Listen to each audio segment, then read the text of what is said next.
Chapter 1 of The Sign of the Fall. The Science of Deduction.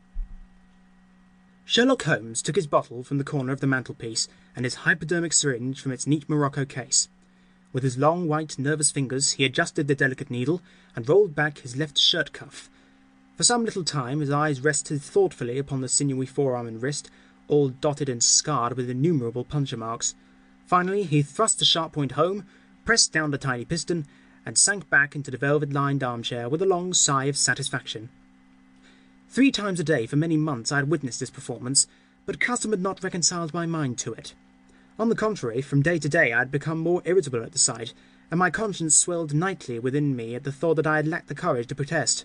Again and again I had registered a vow that I should deliver my soul upon the subject, but there was that in the cool, nonchalant air of my companion which made him the last man with whom one would care to take anything approaching to a liberty. His great powers, his masterly manner, and the experience which I had had of his many extraordinary qualities, all made me diffident and backward in crossing him. Yet upon that afternoon, whether it was the bone which I had taken with my lunch, or the additional exasperation produced by the extreme deliberation of his manner, I suddenly felt that I could hold out no longer. "Which is it today?" I asked. "Morphine or cocaine?" He raised his eyes languidly from the old black-letter volume which he had opened.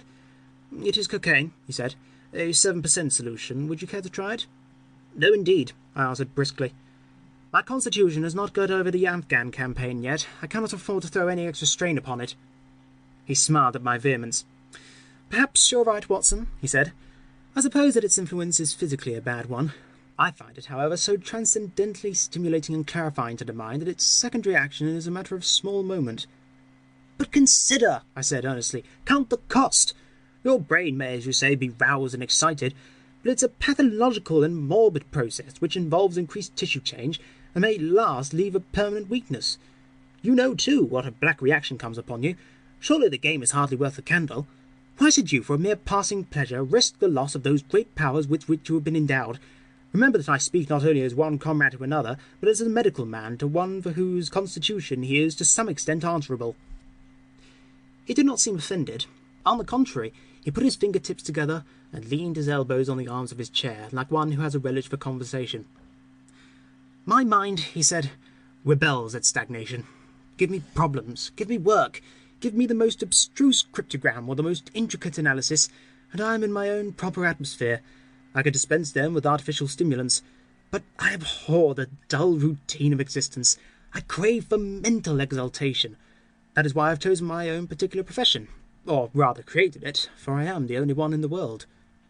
"The only unofficial detective?" I said, raising my eyebrows. "The only unofficial consulting detective," he answered. "I am the last and highest court of appeal and detection. When Gregson or Lestrade or Athelney Jones are out of their depths, which, by the way, is their normal state, the matter is laid before me. I examine the data as an expert, and pronounce a specialist's opinion. I claim no credit in such cases. My name figures in no newspaper. The work itself, the pleasure of finding a field for my peculiar powers, is my highest reward."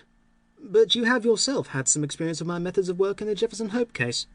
"Yes, indeed," said I cordially. "I was never so struck by anything in my life. I even embodied it in a small brochure with the somewhat fantastic title of A Study in Scarlet." He shook his head sadly. "I glanced over it," said he. "Honestly, I cannot congratulate you upon it. Detection is, or ought to be, an exact science, and should be treated in the same cold and unemotional manner.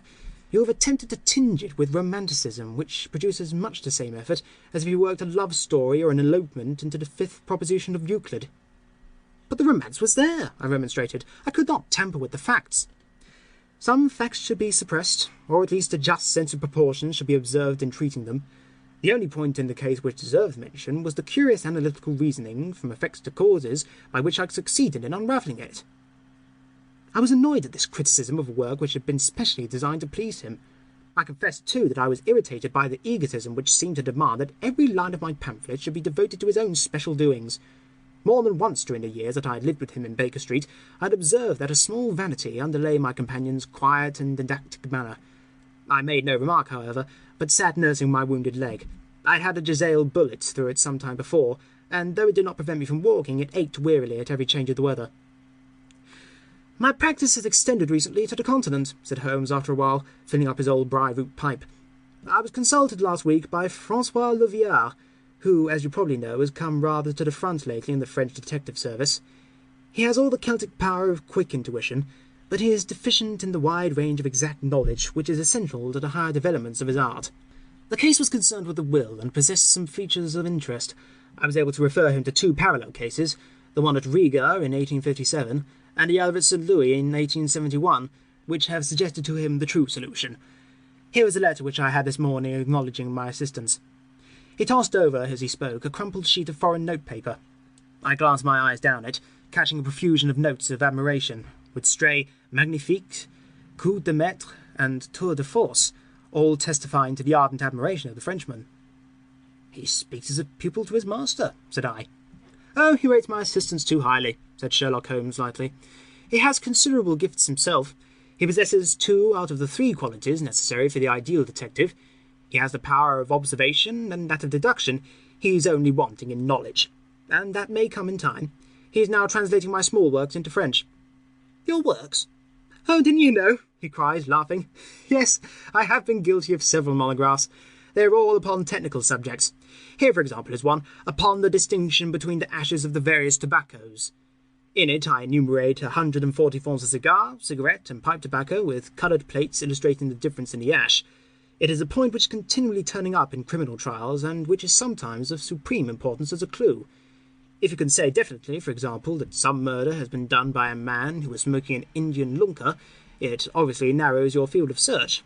To the trained eye there is as much difference between the black ash of a trichinopoly and the white fluff of a bird's eye as there is between a cabbage and a potato." "You have an extraordinary genius for minutiae," I remarked. "I appreciate their importance. Here is my monograph upon the tracing of footsteps, with some remarks upon the uses of plaster of Paris as a preserver of impresses. Here, too, is a curious little work upon the influence of trade upon the form of the hand, with lithotypes of the hands of slaters, sailors, cork cutters, compositors, weavers, and diamond polishers. That is a matter of great practical interest to the scientific detective, especially in cases of unclaimed bodies, or in discovering the antecedents of criminals. But I weary you with my hobby." "Not at all," I answered earnestly. "It is of the greatest interest to me, especially since I have had the opportunity of observing your practical application of it. But you spoke just now of observation and deduction. Surely the one, to some extent, implies the other." "Why, hardly," he answered, leaning back luxuriously in his armchair and sending up thick blue wreaths from his pipe. "For example, observation shows me that you have been to the Wigmore Street post office this morning, but deduction lets me know that when there you dispatched a telegram." "Right," said I. "Right on both points. But I confess that I don't see how you arrived at it. It was a sudden impulse upon my part, and I have mentioned it to no one." "It is simplicity itself," he remarked, chuckling at my surprise. "So absurdly simple that an explanation is superfluous, and yet it may serve to define the limits of observation and of deduction. Observation tells me that you have a little reddish mould adhering to your instep. Just opposite the Wigmore Street office they have taken up the pavement and thrown up some earth, which lies in such a way that it is difficult to avoid treading in it and entering. The earth is of this peculiar reddish tint, which is found, as far as I know, nowhere else in the neighbourhood. So much is observation, the rest is deduction." "How then did you deduce the telegram?" "Why, of course I knew that you hadn't written a letter, since I sat opposite you all morning. I see also in your open desk there that you have a sheet of stamps and a thick bundle of postcards. What could you go into the post office for, then, but to send a wire? Eliminate all other factors, and the one which remains must be the truth." "In this case it certainly is so," I replied after a little thought. "The thing, however, is, as you say, of the simplest. Would you think me impertinent if I were to put your theories to a more severe test?" "On the contrary," he answered, "it would prevent me from taking a second dose of cocaine. I should be delighted to look at any problem which you might submit to me. I have heard you say that it is difficult for a man to have any object in daily use without leaving the impress of his individuality upon it in such a way that a trained observer might read it. Now, I have here a watch which has recently come into my possession. Would you have the kindness to let me have an opinion upon the character or habits of the late owner?" I handed him over the watch with some slight feeling of amusement in my heart, for the test was, as I thought, an impossible one, and I intended it as a lesson against the somewhat dogmatic tone which he occasionally assumed. He balanced the watch in his hand, gazed hard at the dial, opened the back, and examined the works, first with his naked eyes, and then with a powerful convex lens. I could hardly keep from smiling at his crestfallen face when he finally snapped the case to and handed it back. "There are hardly any data," he remarked. "The watch has been recently cleaned, which robs you of my most suggestive facts." "You're right," I answered. "It was cleaned before being sent to me." In my heart I accused my companion of putting forward a most lame and impotent excuse to cover his failure. What data could he expect from an uncleaned watch? "Though unsatisfactory, my research has not been entirely barren," he observed, staring up at the ceiling with dreamy, lacklustre eyes. "Subject to your correction, I should judge that the watch belonged to your elder brother, who inherited it from your father." "That you gather, no doubt, from the HW upon the back." "Quite so. The W suggests your own name. The date of the watch is nearly 50 years back, and the initials are as old as the watch, so it was made for the last generation. Jewellery usually descends to the eldest son, and he's most likely to have the same name as the father. Your father has, if I remember right, been dead many years. It has therefore been in the hands of your eldest brother." "Right so far," said I. "Anything else?" "He was a man of untidy habits, very untidy and careless. He was left with good prospects, but he threw away his chances, lived for some time in poverty with occasional short intervals of prosperity, and finally, taking to drink, he died. That is all I can gather." I sprang from my chair and limped impatiently about the room with considerable bitterness in my heart. "This is unworthy of you, Holmes," I said. "I cannot believe that you would have descended to this. You have made inquiries into the history of my unhappy brother, and you now pretend to deduce this knowledge in some fanciful way. You cannot expect me to believe that you have read all this from his old watch. It is unkind, and to speak plainly, has a touch of charlatanism in it." "My dear doctor," he said kindly, "pray accept my apologies. Viewing the matter as an abstract problem, I'd forgotten how personal and painful a thing it might be to you. I assure you, however, that I never even knew that you had a brother until you handed me the watch." "Then how in the name of all that is wonderful did you get these facts? They are absolutely correct in every particular." "Ah, that is good luck. I could only say what was the balance of probability. I did not at all expect to be so accurate." "But it was not mere guesswork?" No, I never guess. It is a shocking habit, destructive to the logical faculty. What seems strange to you is only so because you do not follow my train of thought, or observe the small fact upon which large inferences may depend. For example, I began by stating that your brother was careless. When you observe the lower part of that watch case, you notice that it is not only dinted in 2 places, but it's cut and marked all over from the habit of keeping other hard objects, such as coins or keys, in the same pocket. Surely it's no great feat to assume that a man who treats a 50-guinea watch so cavalierly must be a careless man. Neither is it a very far-fetched inference that a man who inherits one article of such value is pretty well provided for in other respects." I nodded to show that I followed his reasoning. "It is very customary for pawnbrokers in England, when they take a watch, to scratch the number of the ticket with a pinpoint upon the inside of the case. It is more handy than a label, as there is no risk of the number being lost or transposed at low water. Secondary inference, that he had occasional bursts of prosperity, or he could not have redeemed the pledge. Finally, I ask you to look at the inner plate, which contains the keyhole. Look at the thousands of scratches all round the hole. Marks where the key has slipped. What sober man's key could have scored those grooves? But you'll never see a drunkard's watch without them. He winds it at night, and he leaves these traces of his unsteady hand. Where is the mystery in all this?" "It is as clear as daylight," I answered.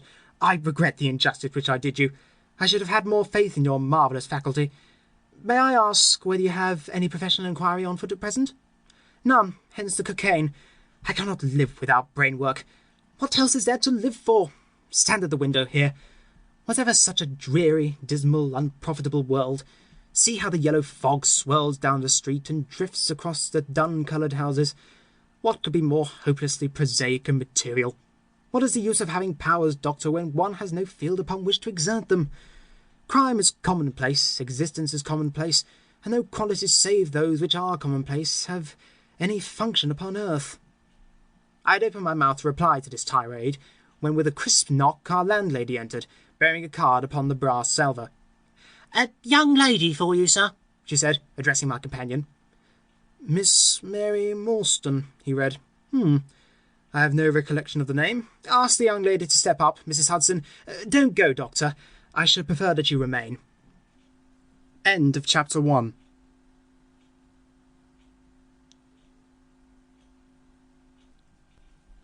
Chapter 2. The Statement of the Case. Miss Morstan entered the room with a firm step and an outward composure of manner.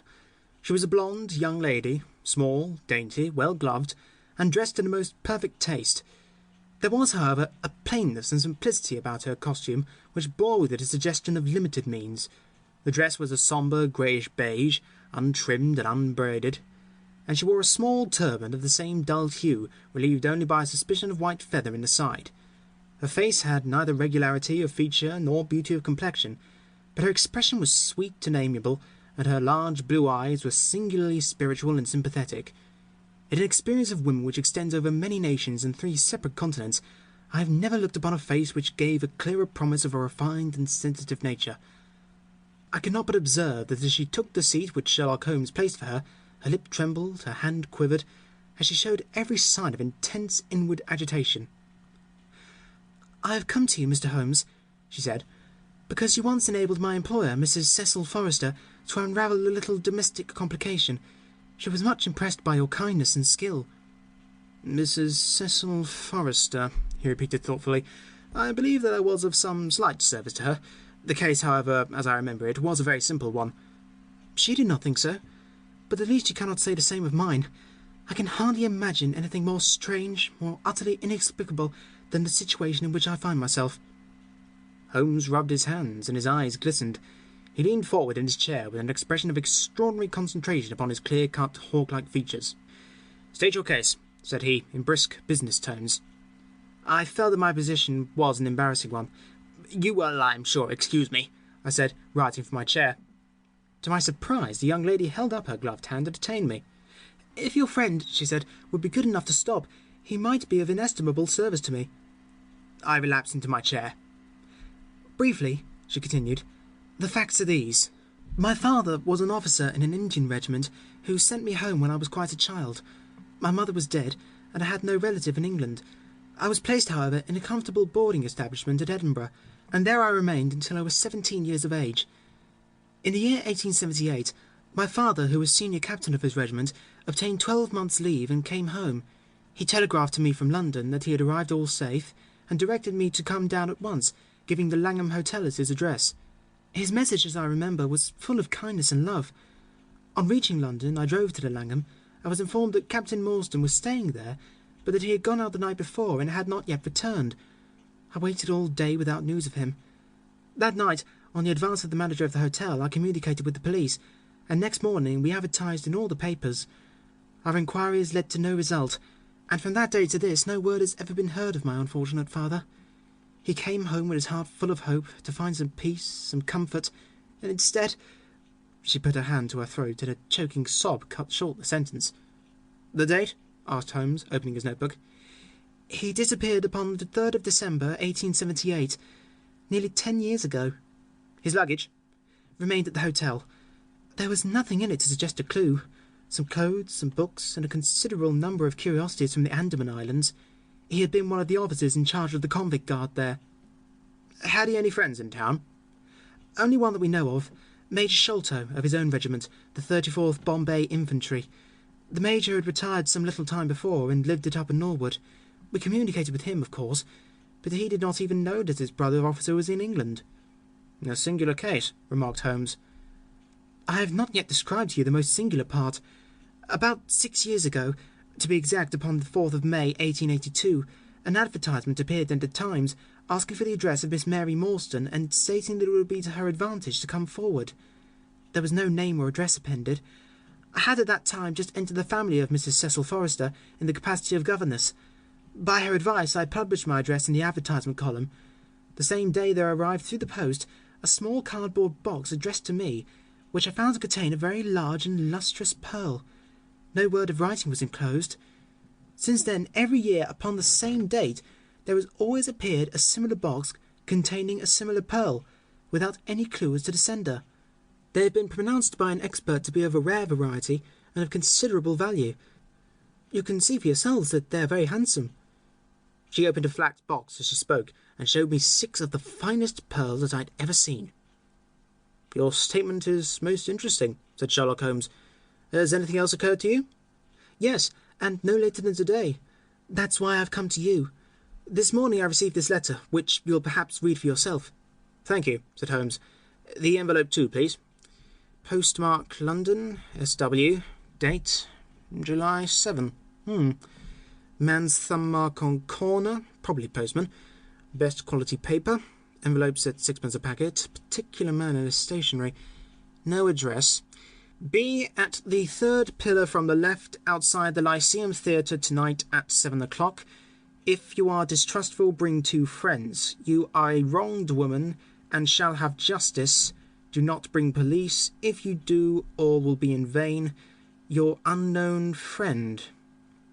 Well, really, this is a very pretty little mystery. What do you intend to do, Miss Morstan? That's exactly what I want to ask you. Then we shall most certainly go. You and I, and yes, why, Dr. Watson is the very man. Your correspondent says 2 friends. He and I have worked together before. But would he come? She asked, with something appealing in her voice and expression. I should be proud and happy, said I fervently, if I could be of any service. You're both very kind, she answered. I've led a retired life and have no friends whom I could appeal to. If I am here at 6, it will do, I suppose. You must be no later, said Holmes. There is one point, however. Is this handwriting the same as that upon the pearl box addresses? I have them here, she answered, producing half a dozen pieces of paper. You are certainly a model client. You have the correct intuition. Let us see now. He spread out the papers upon the table, and gave little darting glances from one to the other. They are disguised hands, except the letter, he said presently, but there can be no question as to the authorship. See how the irrepressible Greek E will break out, and see the twirl of the final S. They are undoubtedly by the same person. I should not like to suggest false hopes, Miss Morstan, but is there any resemblance between this hand and that of your father? Nothing could be more unlike. I expected to hear you say so. We shall look out for you then at 6. Pray allow me to keep the papers. I may look into the matter before then. It's only 3:30. Au revoir, then. Au revoir, said our visitor, and with a bright, kindly glance from one to the other of us, she replaced her pearl box in her bosom and hurried away. Standing at the window, I watched her walking briskly down the street until the grey turban and white feather were but a speck in the sombre crowd. What a very attractive woman, I exclaimed, turning to my companion. He had lit his pipe again and was leaning back with drooping eyelids. Is she? He said languidly. I did not observe. You really are an automation, a calculating machine, I cried. There is something positively inhuman in you at times. He smiled gently. It is of the first importance, he said, not to allow your judgment to be biased by personal qualities. A client is to me a mere unit, a factor in a problem. The emotional qualities are antagonistic to clear reasoning.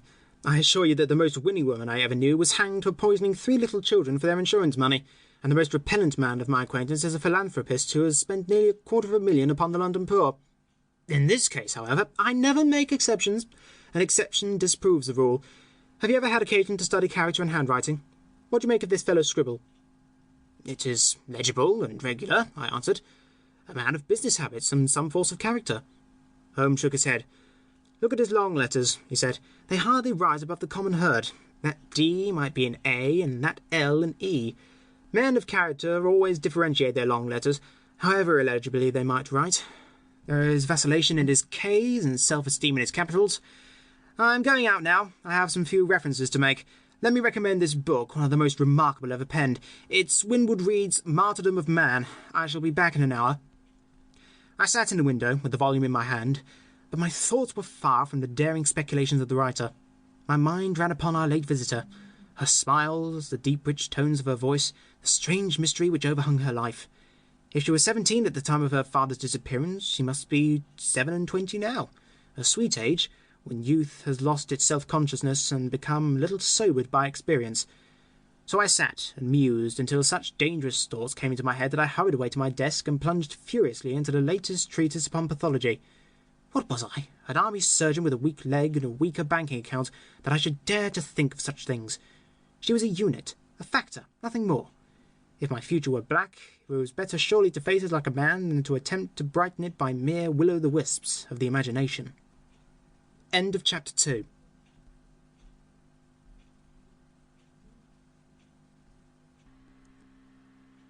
Chapter 3. In Quest of a Solution. It was 5:30 before Holmes returned. He was bright, eager, and in excellent spirits, a mood which in his case alternated with fits of the blackest depression. There is no great mystery in this matter, he said, taking the cup of tea which I had poured out for him. The facts appear to admit of only one explanation. What? You've sold it already? Well, that would be too much to say. I've discovered a suggestive fact, that is all. It is, however, very suggestive. The details are still to be added. I've just found, on consulting the back files of the Times, that Major Sholto of Upper Norwood, late of the 34th Bombay Infantry, died upon the 28th of April, 1882. I may be very obtuse, Holmes, but I fail to see what this suggests. No? You surprise me. Look at it in this way, then. Captain Morstan disappears. The only person in London whom he could have visited is Major Sholto. Major Sholto denies having heard that he was in London. 4 years later, Sholto dies. Within a week of his death, Captain Morstan's daughter receives a valuable present, which is repeated from year to year, and now culminates in a letter which describes her as a wronged woman. What wrong can it refer to, except this deprivation of her father? And why should the presents begin immediately after Sholto's death, unless it is that Sholto's heir knows something of the mystery and desires to make compensation? Have you any alternative theory which will meet the facts? But what a strange compensation, and how strangely made! Why, too, should he write a letter now rather than 6 years ago?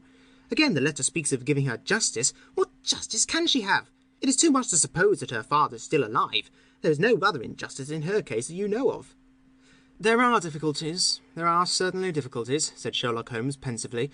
But our expedition of tonight will solve them all. Ah, here is a four-wheeler, and Miss Morstan is in sight. Are you all ready? Then we'd better go down, for it is a little past the hour.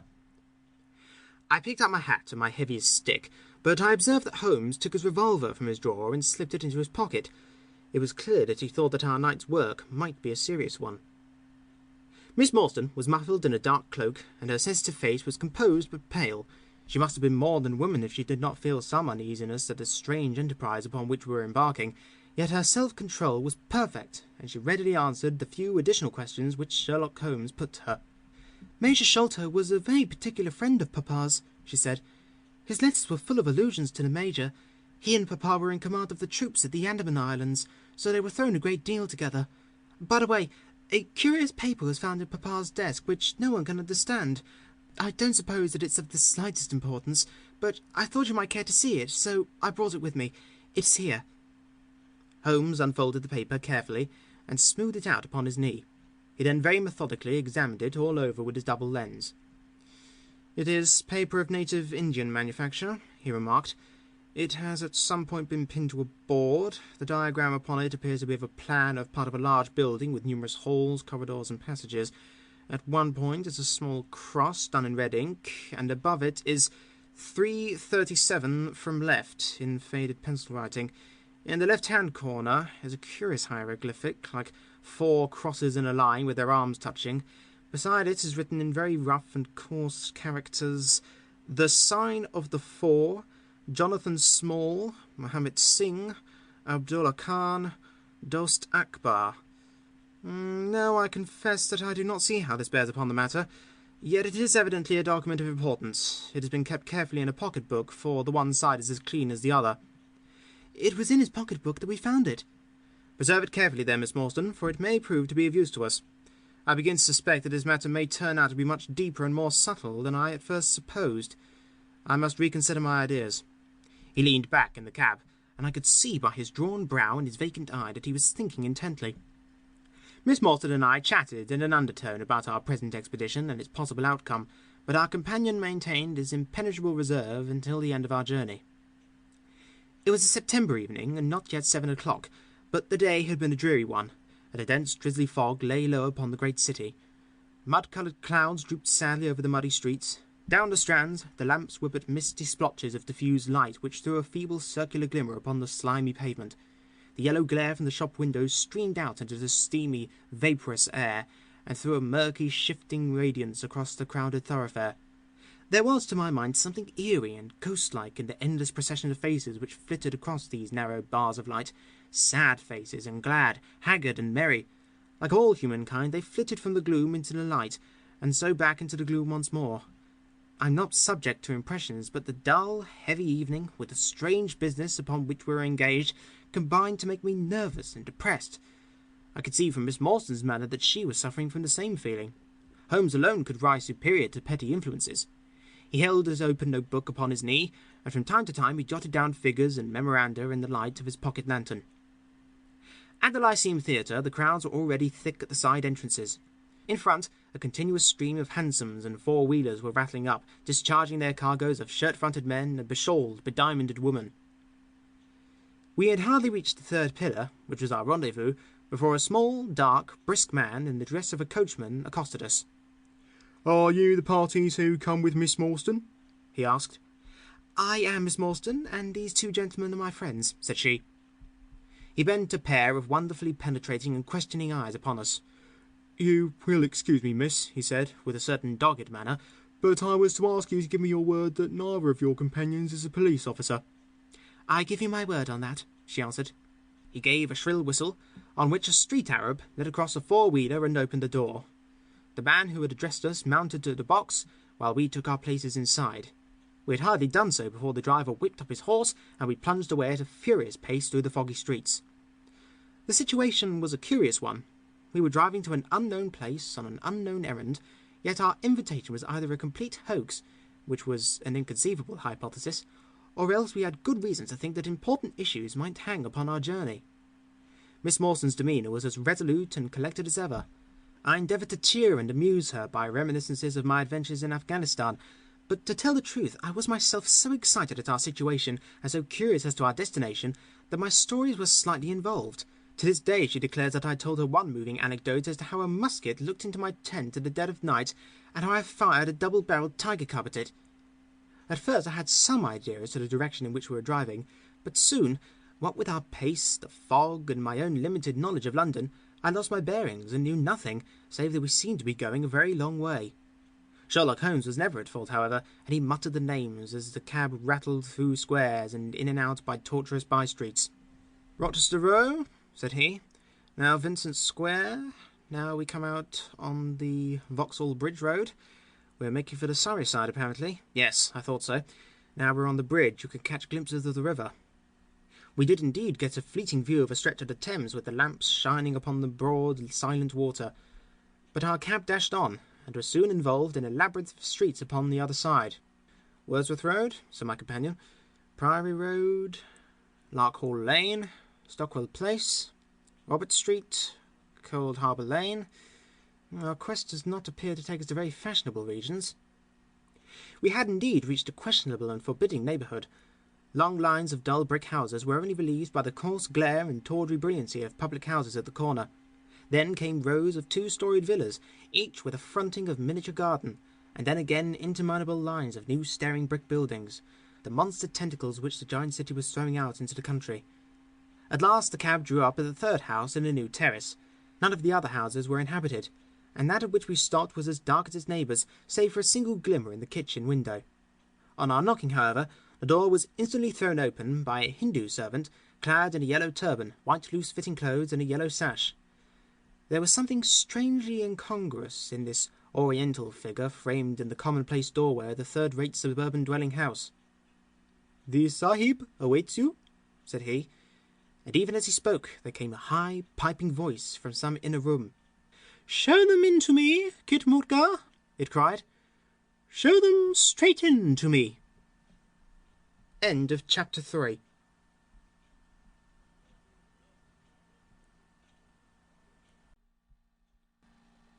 Chapter 4. The Story of the Bald-Headed Man.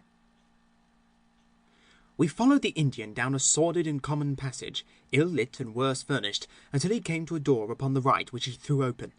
A blaze of yellow light streamed out upon us, and in the centre of the glare there stood a small man with a very high head, a bristle of red hair all round the fringe of it, and a bald, shining scalp which shot out from among it like a mountain peak from fir trees.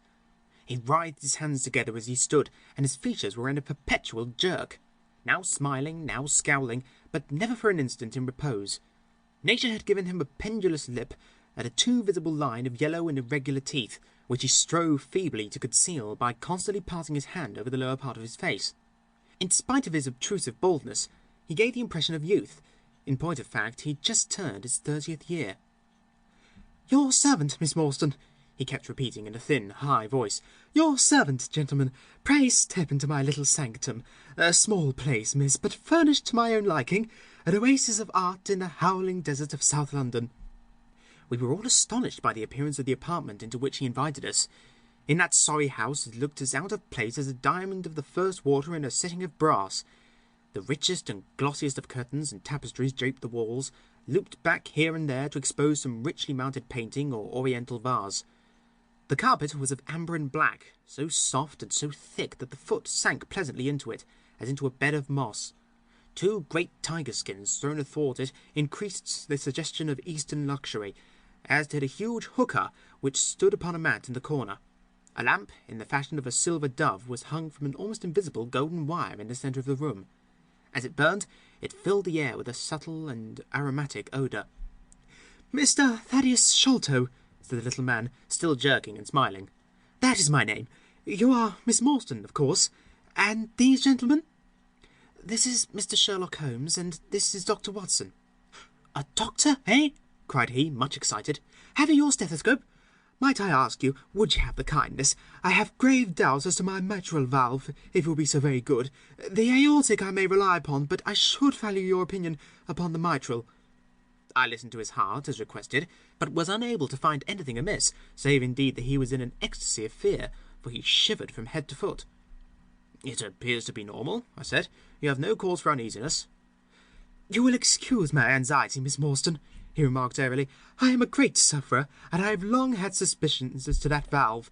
I am delighted to hear that they are unwarranted. Had your father, Miss Morstan, refrained from throwing a strain upon his heart, he might have been alive now." I could have struck the man across the face, so hot was I at this callous and off-hand reference to so delicate a matter. Miss Morstan sat down, and her face grew white to the lips. "I knew in my heart that he was dead," said she. "I can give you every information," said he, "and what is more, I can do you justice, and I will too, whatever Brother Bartholomew may say. I am so glad to have your friends here, not only as an escort to you, but also as witnesses to what I am about to do and say. The three of us can show a bold front to Brother Bartholomew, but let's have no outsiders, no police or officials. We can settle everything satisfactorily among ourselves, without any interference. Nothing would annoy Brother Bartholomew more than any publicity." He sat down upon a low settee and blinked at us inquiringly with his weak, watery blue eyes. "For my part," said Holmes, "whatever you may choose to say will go no further." I nodded to show my agreement. "That is well," he said. "May I offer you a glass of Chianti, Miss Morstan, or of Tokay? I keep no other wines. Shall I open a flask? No? Well then, I trust that you have no objection to tobacco smoke, to the mild balsamic odour of the Eastern tobacco. I'm a little nervous, and I find my hookah an invaluable sedative." He applied a taper to the great bowl, and the smoke bubbled merrily through the rose water. We sat all three in a semicircle, with our heads advanced and our chins upon our hands, while the strange, jerky little fellow, with his high, shining head, puffed uneasily in the centre. "When I first determined to make this communication to you," said he, "I might have given you my address, but I fear that you might disregard my request and bring unpleasant people with you. I took the liberty, therefore, of making an appointment in such a way that my man Williams might be able to see you first. I have complete confidence in his discretion, and he had orders, if he were dissatisfied, to proceed no further in the matter. You will excuse these precautions, but I am a man of somewhat retiring, and I might even say refined tastes, and there is nothing more unaesthetic than a policeman. I have a natural shrinking from all forms of rough materialism. I seldom come in contact with the rough crowd. I live, as you see, with some little atmosphere of elegance around me. I may call myself a patron of the arts. It is my weakness. The landscape is a genuine Corot, and though a connoisseur might perhaps throw a doubt upon that Salvator Rosa, there cannot be the least question about the Burglary. I am partial to the modern French school." "You will excuse me, Mr. Sholto," said Miss Morstan, "but I am here at your request to learn something which you desire to tell me. It is very late, and I should desire the interview to be as short as possible." "At the best, it must take some time," he answered, "for we shall certainly have to go to Norwood and see Brother Bartholomew. We shall all go and try if we can get the better of Brother Bartholomew. He is very angry with me for taking the course which has seemed right to me. I had quite high words with him last night. You cannot imagine what a terrible fellow he is when he's angry." "If we are to go to Norwood, it would perhaps be as well to start at once," I ventured to remark. He laughed until his ears were quite red. "That would hardly do," he cried. "I don't know what he would say if I brought you in that sudden way. No, I must prepare you by showing you how we all stand to each other.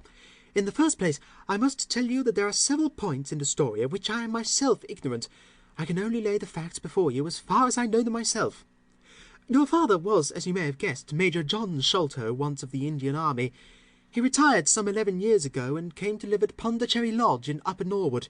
He had prospered in India and brought back with him a considerable sum of money, a large collection of valuable curiosities, and a staff of native servants. With these advantages he bought himself a house and lived in great luxury. My twin brother, Bartholomew, and I were the only children. I very well remember the sensation which was caused by the disappearance of Captain Morstan.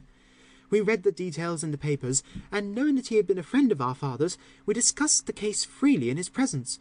He used to join in our speculations as to what could have happened. Never for an instant did we suspect that he had the whole secret hidden in his own breast, that of all men he alone knew the fate of Arthur Morstan. We did know, however, that some mystery, some positive danger overhung our father.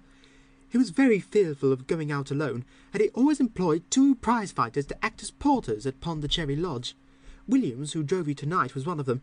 He was once lightweight champion of England.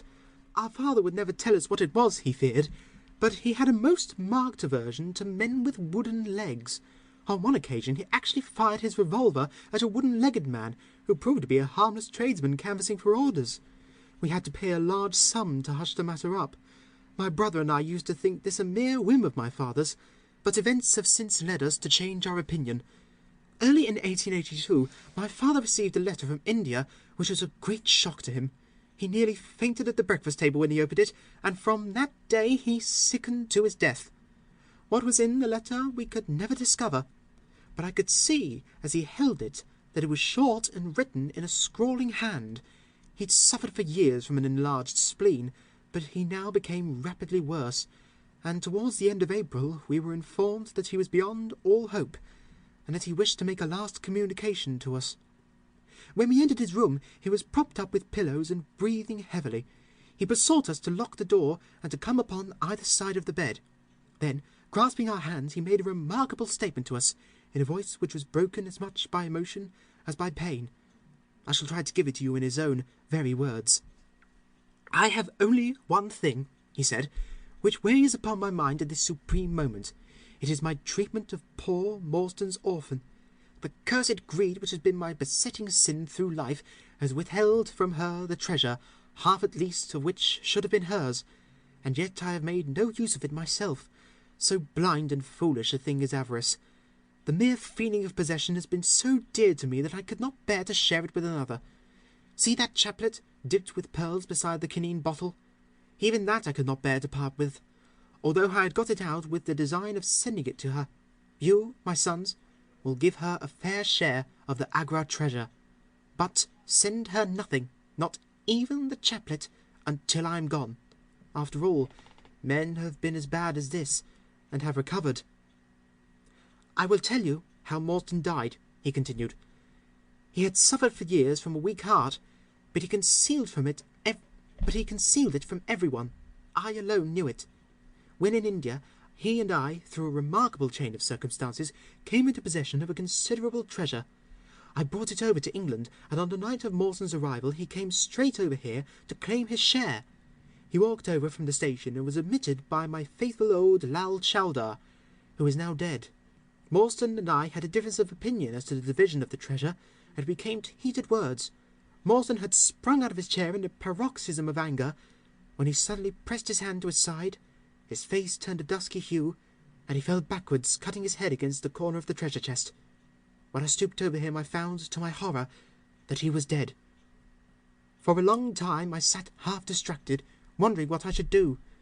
My first impulse was, of course, to call for assistance, but I could not but recognize that there was every chance that I would be accused of his murder. His death at the moment of a quarrel, and the gash in his head would be black against me. Again, an official inquiry could not be made without bringing out some facts about the treasure, which I was particularly anxious to keep secret. He had told me that no soul upon earth knew where he'd gone. There seemed to be no necessity why any soul ever should know. I was still pondering over the matter when, looking up, I saw my servant, Lal Chowdar, in the doorway. He stole in and bolted the door behind him. "Do not fear, Sahib," he said. "No one need know that you have killed him. Let us hide him away, and who is the wiser?"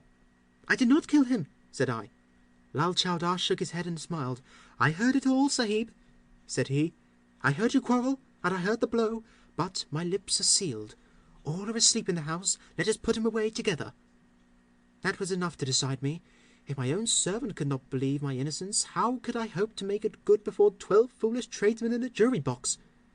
Lal Chowdar and I disposed of the body that night, and within a few days the London papers were full of the mysterious disappearance of Captain Morstan. You will see from what I say that I can hardly be blamed in the matter. My fault lies in the fact that we concealed not only the body but also the treasure, and that I have clung to Morstan's share as well as to my own. I wish you, therefore, to make restitution. Put your ears down to my mouth. The treasure is hidden in... At this instant, a horrible change came over his expression. His eyes stared wildly, his jaw dropped, and he yelled, in a voice which I can never forget, "Keep him out! For Christ's sake, keep him out!" We both stared round at the window behind us, upon which his gaze was fixed. A face was looking in at us out of the darkness.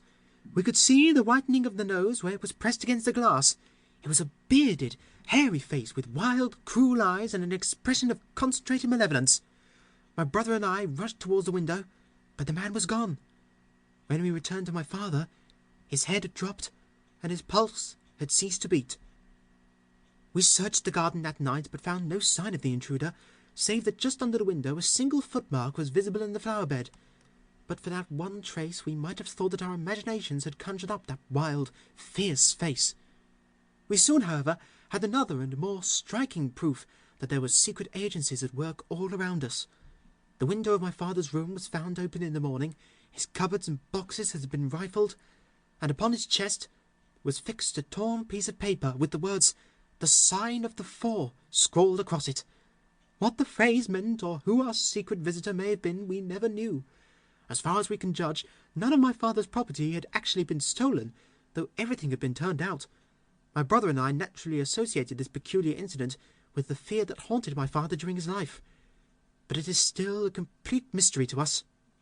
The little man stopped to relight his hookah and puffed thoughtfully for a few moments. We had all sat absorbed, listening to his extraordinary narrative. At the short account of her father's death, Miss Morstan had turned deadly white, and for a moment I feared that she was about to faint. She rallied, however, on drinking a glass of water which I quietly poured out for her from a Venetian carafe upon the side table. Sherlock Holmes leaned back in his chair with an abstracted expression and the lids drawn over his glittering eyes.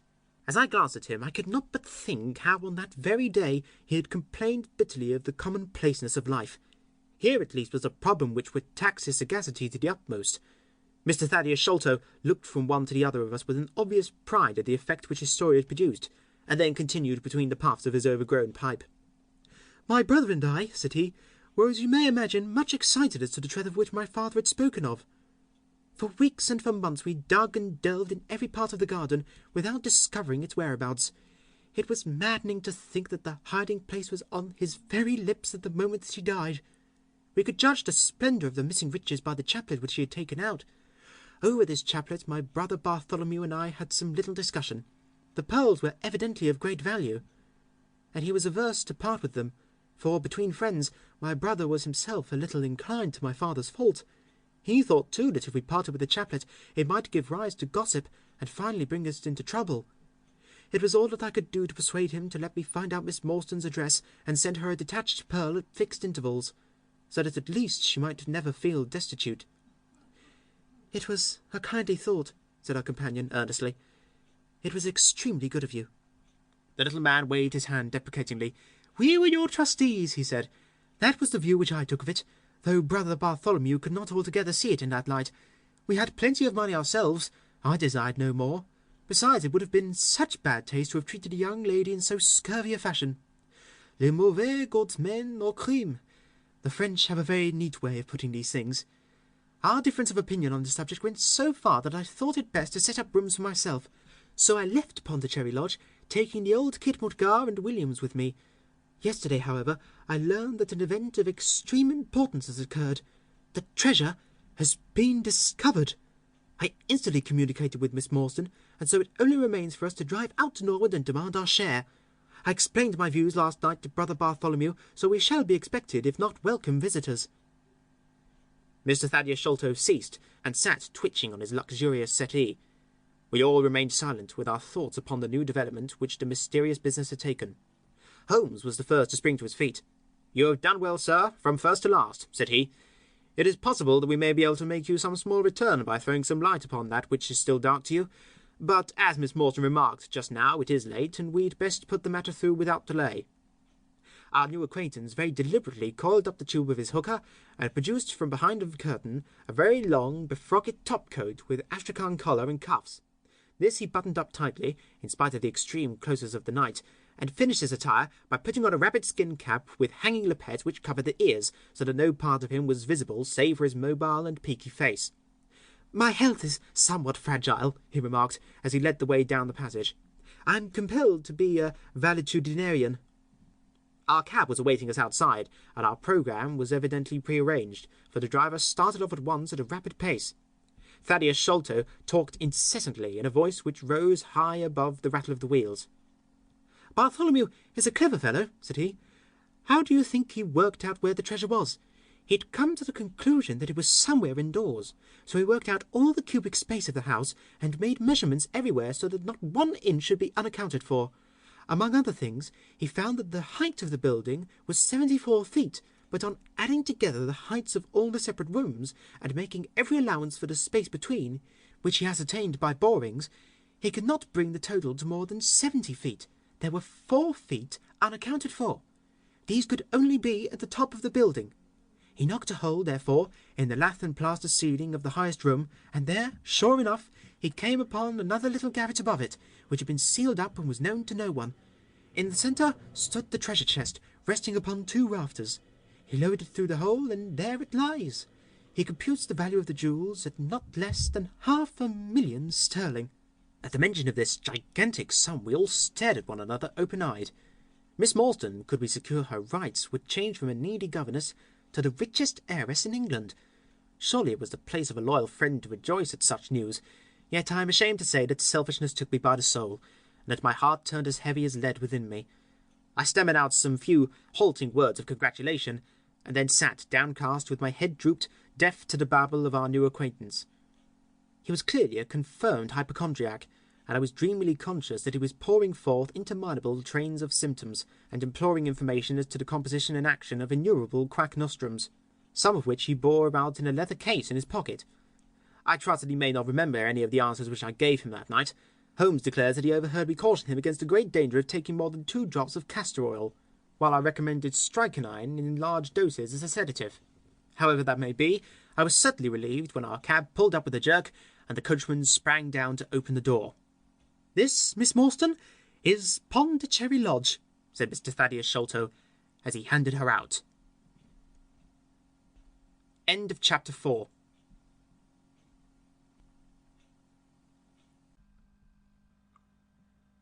Chapter 5. The Tragedy of Pondicherry Lodge.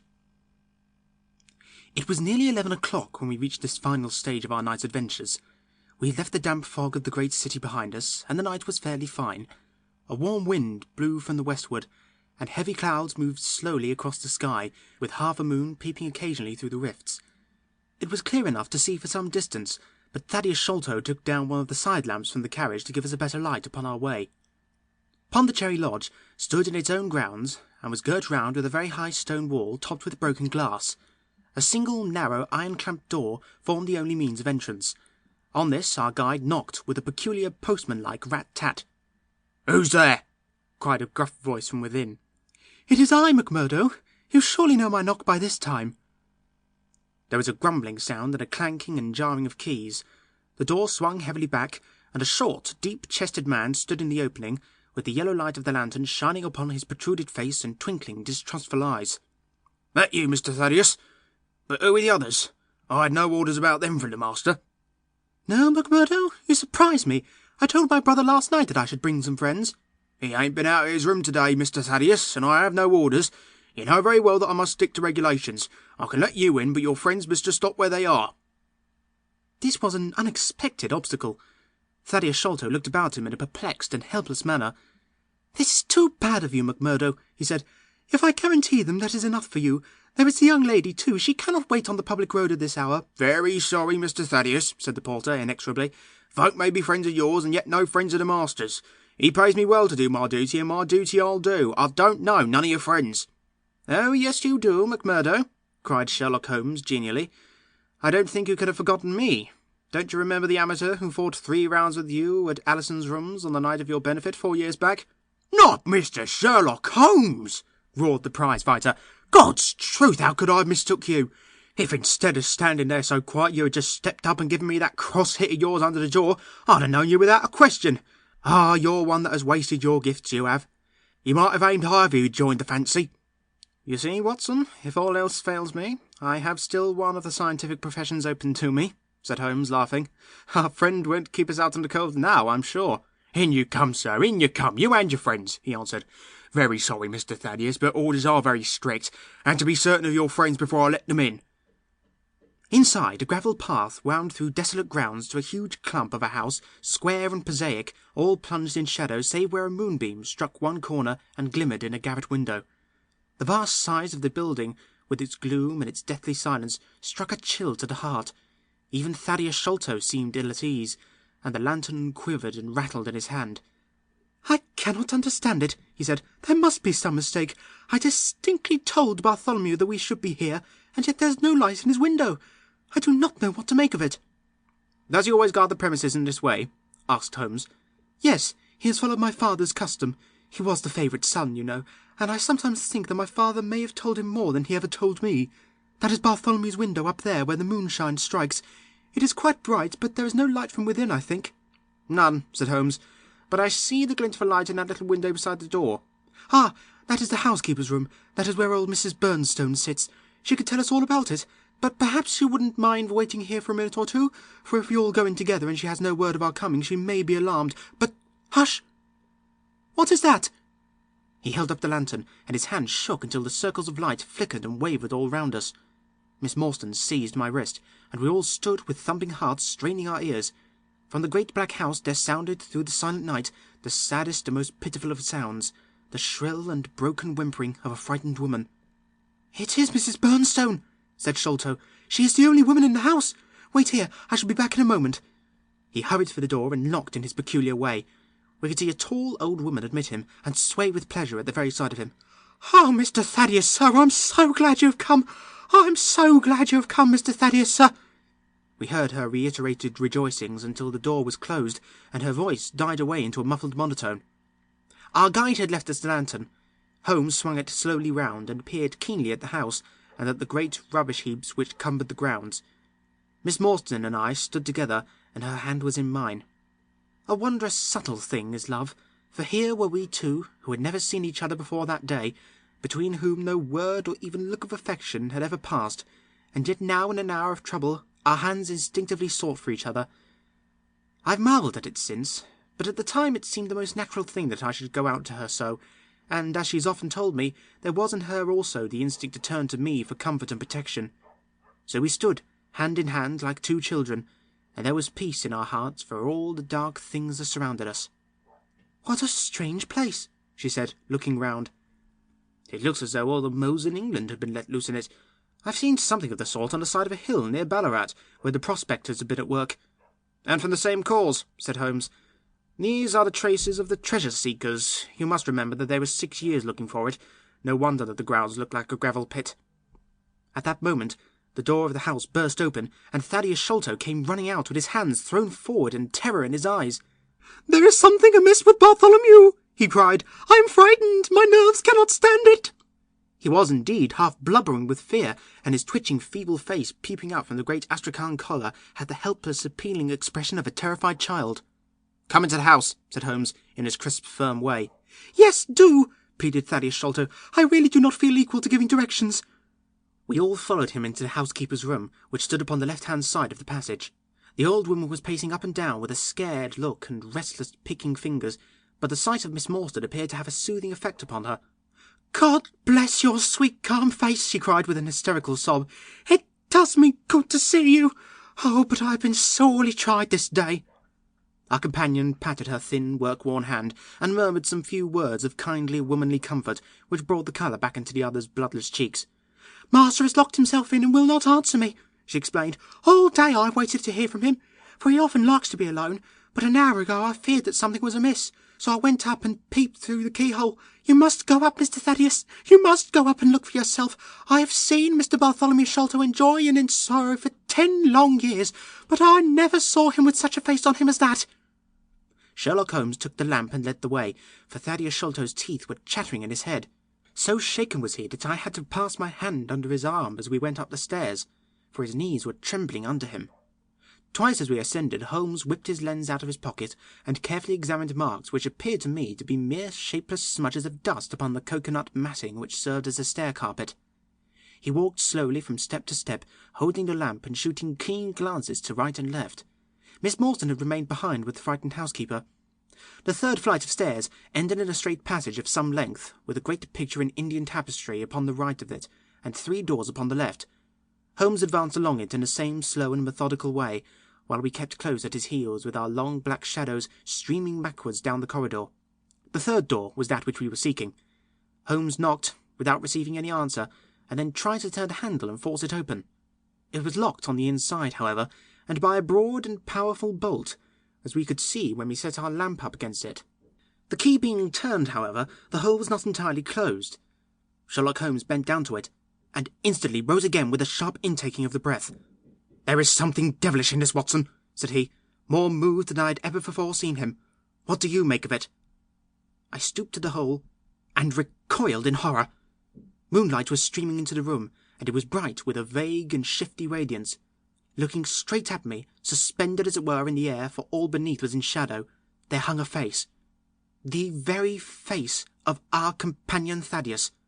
There was the same high shining head, the same circular bristle of red hair, the same bloodless countenance. The features were set, however, in a horrible smile, a fixed and unnatural grin, which in that still and moonlit room was more jarring to the nerves than any scowl or contortion. So like was the face to that of our little friend that I looked round at him to make sure that he was indeed with us. Then I recalled to mind that he had mentioned to us that his brother and he were twins. "This is terrible," I said to Holmes. "What is to be done?" "The door must come down," he answered, and springing against it, he put all his weight upon the lock. It creaked and groaned, but did not yield. Together we flung ourselves upon it once more, and this time it gave way with a sudden snap, and we found ourselves within Bartholomew Sholto's chamber. It appeared to have been fitted up as a chemical laboratory. A double line of glass-stoppered bottles was drawn up upon the wall opposite the door, and a table was littered over with Bunsen burners, test tubes, and retorts. In the corners stood carboys of acid and wicker baskets. One of these appeared to leak or have been broken, for a stream of dark-coloured liquid had trickled out from it, and the air was heavy with a peculiarly pungent tar-like odour. A set of steps stood at one side of the room, in the midst of a litter of lath and plaster, and above them there was an opening in the ceiling large enough for a man to pass through. At the foot of the steps a long coil of rope was thrown carelessly together.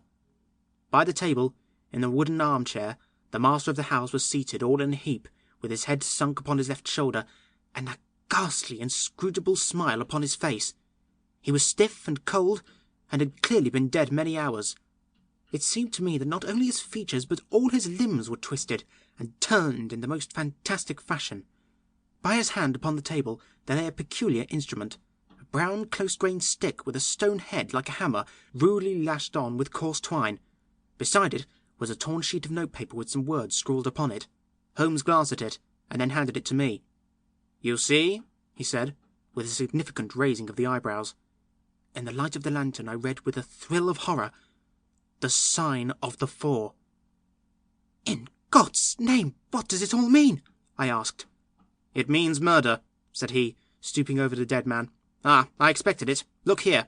He pointed to what looked like a long, dark thorn stuck in the skin just above the ear.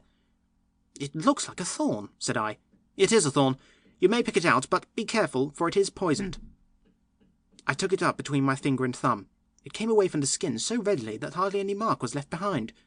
One tiny speck of blood showed where the puncture had been. "This is all an insoluble mystery to me," said I. "It grows darker instead of clearer." "On the contrary," he answered, "it clears every instant. I only require a few missing links to have an entirely connected case." We had almost forgotten our companion's presence since we entered the chamber. He was still standing in the doorway, the very picture of terror, wringing his hands and moaning to himself. Suddenly, however, he broke out into a sharp, querulous cry. "The treasure is gone!" he said. "They have robbed him of the treasure! There is the hole through which we lowered it. I helped him to do it. I was the last person who saw him. I left him here last night, and I heard him lock the door as I came downstairs." "What time was that?" "It was 10 o'clock.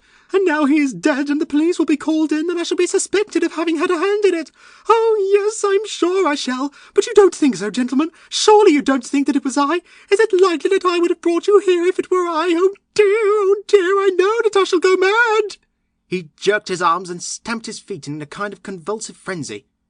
"You have no reason for fear, Mr. Sholto," said Holmes kindly, putting his hand upon his shoulder. "Take my advice, and drive down to the station to report this matter to the police. Offer to assist them in every way. We shall wait here until your return." The little man obeyed in a half-stupefied fashion, and we heard him stumbling down the stairs in the dark. End of Chapter 5.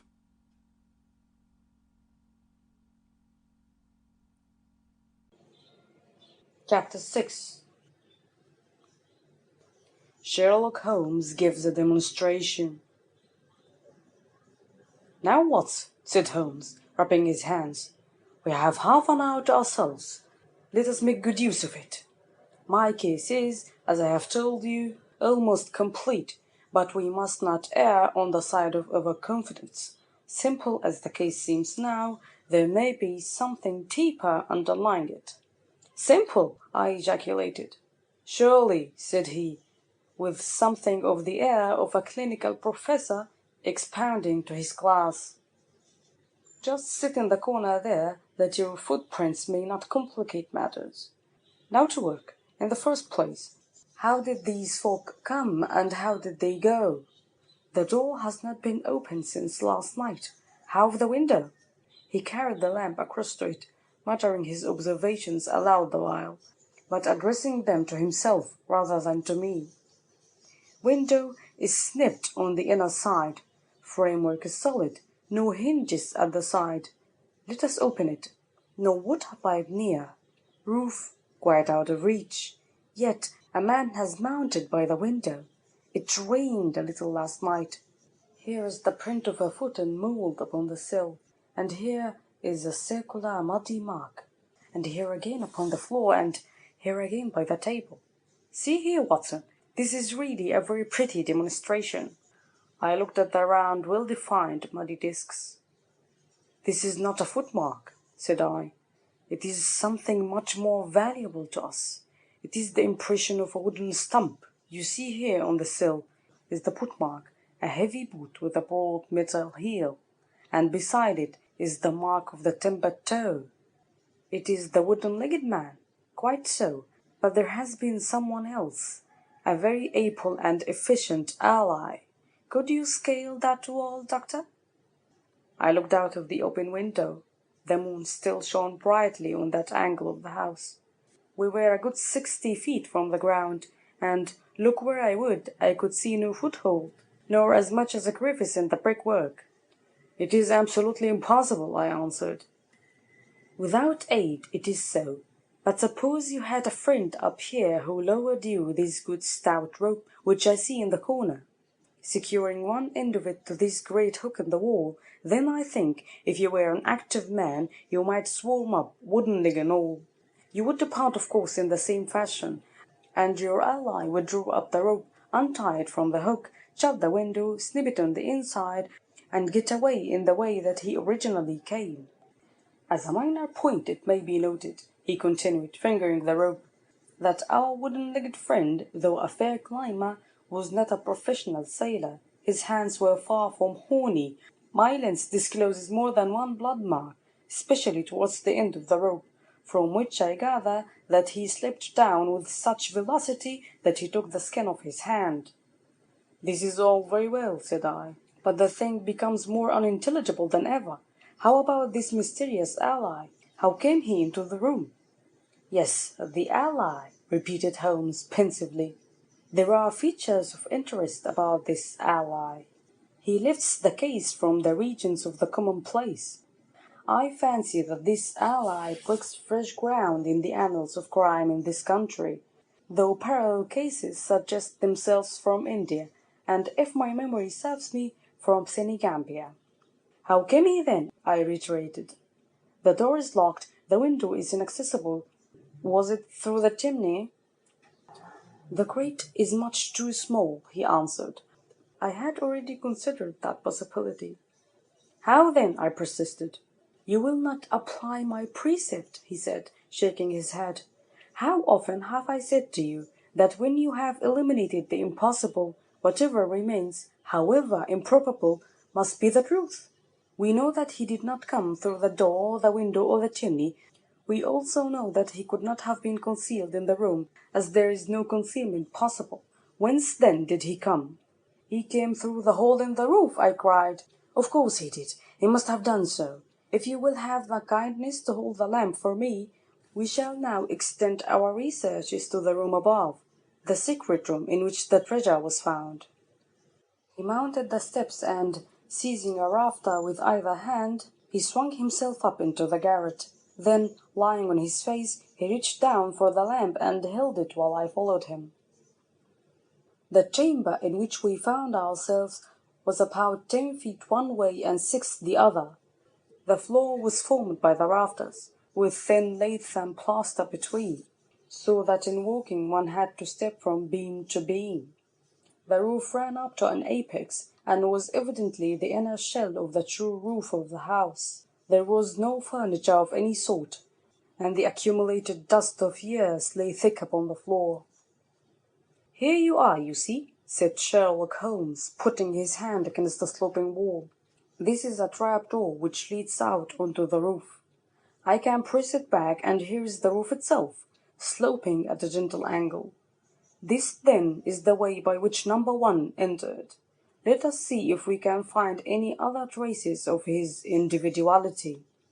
He held down the lamp to the floor, and as he did so, I saw for the second time that night a startled, surprised look come over his face.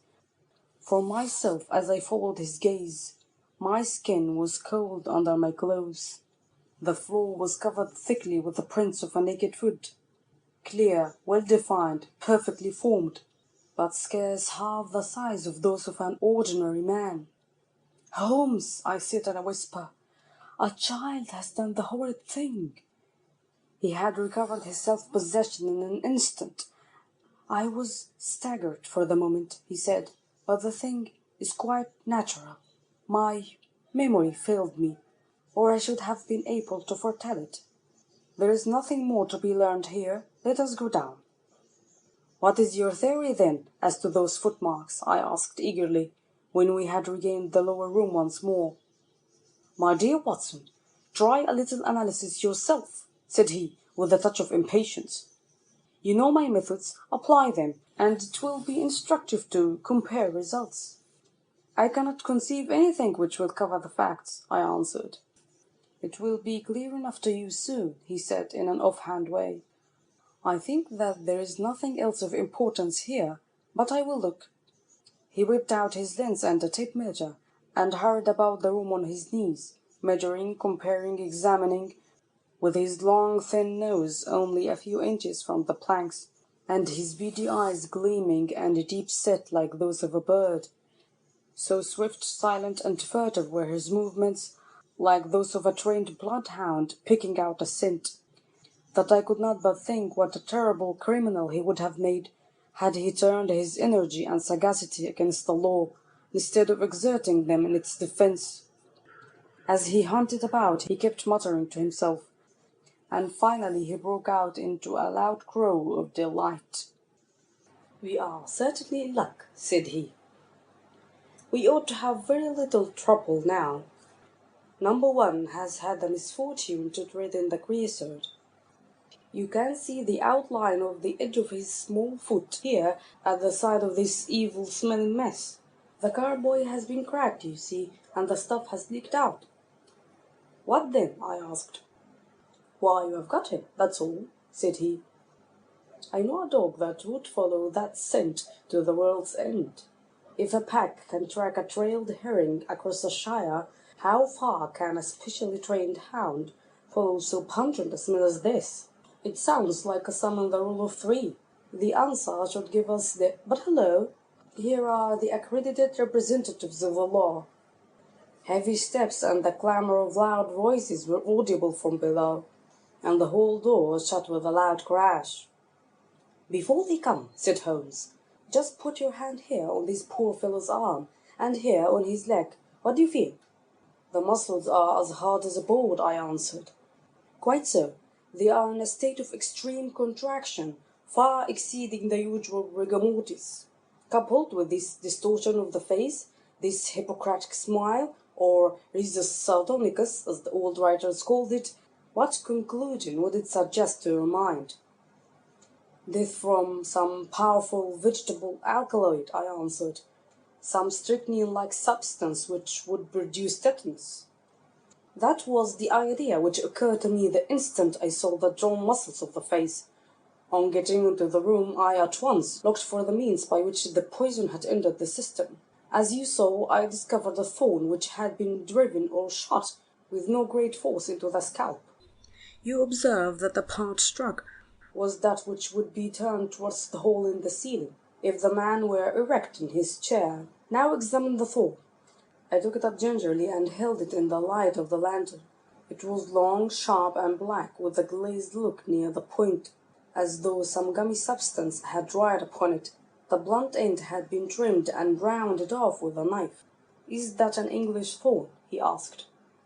"No, it certainly is not. With all these data you should be able to draw some just inference. But here are the regulars, so the auxiliary forces may be to retreat." As he spoke, the steps which had been coming nearer sounded loudly on the passage, and a very stout, portly man in a grey suit strode heavily into the room. He was red-faced, burly, and plethoric, with a pair of very small, twinkling eyes, which looked keenly out from heavily swollen and puffy pouches. He was closely followed by an inspector in uniform, and by the still palpitating Thaddeus Sholto. "Here's business," he cried in a muffled, husky voice.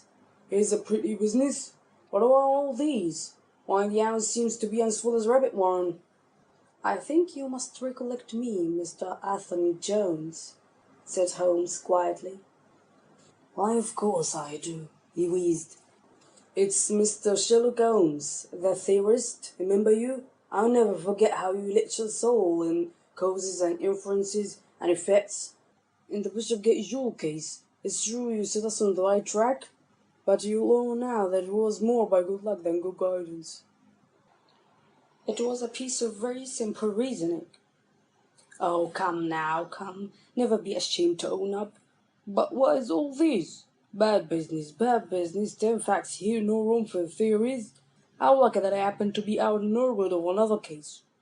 I was at the station when the message arrived. How do you think the man died off?" "Oh, this is hardly a case for me to theorize over," said Holmes dryly. No, still, we can't deny that you hit the nail on the head sometimes. Dear me, door locked, I understand. Jewels worth $500,000 missing. How was the window?" "Fastened, but there are steps on the sill." Well, if it was fastened, the steps could have nothing to do with the matter. That's common sense. Man might have died in a fit, but then the jewels are missing. I have a theory. These flashes come upon me at times. Just step outside, Sergeant, and you, Mr. Shelter, your friend, can remain."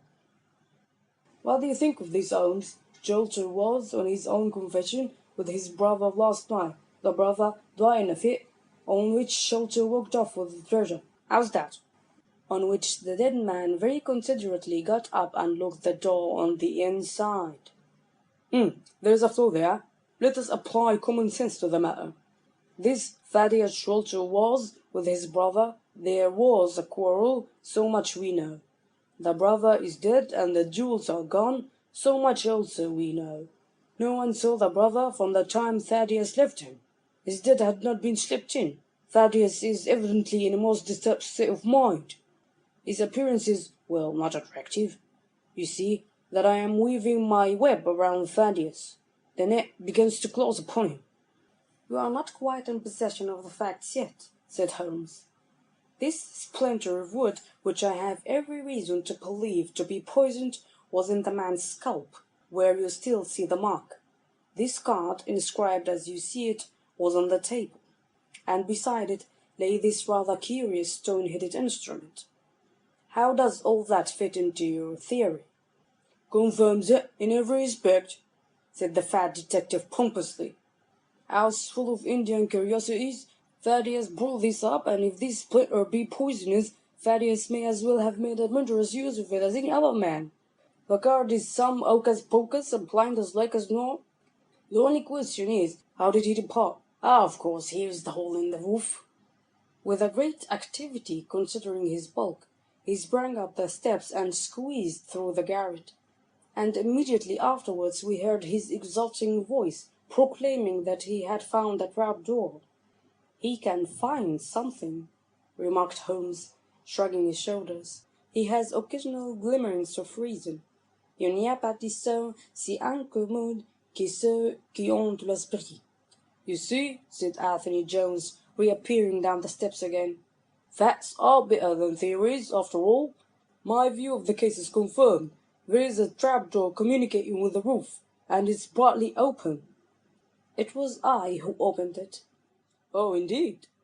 You didn't notice it then? He seemed a little crestfallen at the discovery. Well, whoever noticed it, it shows how our gentleman got away. Inspector. Yes, sir, from the passage. Ask Mr. Shelto to step this way.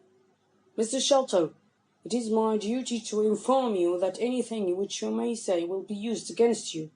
I arrest you in the Queen's name, as being concerned in the death of your brother. There, now, didn't I tell you? Cried the poor little man, throwing out his hands and looking from one to the other of us. Don't trouble yourself about it, Mr. Shelto, said Holmes. I think that I can engage to clear you of the charge. Don't promise too much, Mr. Theorist, don't promise too much, snapped the detective. You may find it a harder matter than you think. Not only will I clear him, Mr. Jones, but I will make you a free present of the name and description of one of the two people who were in this room last night. His name, I have every reason to believe, is Jonathan Small.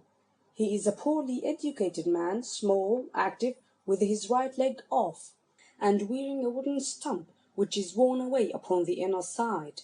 His left boot has a coarse, square-toed sole with an iron band round the heel.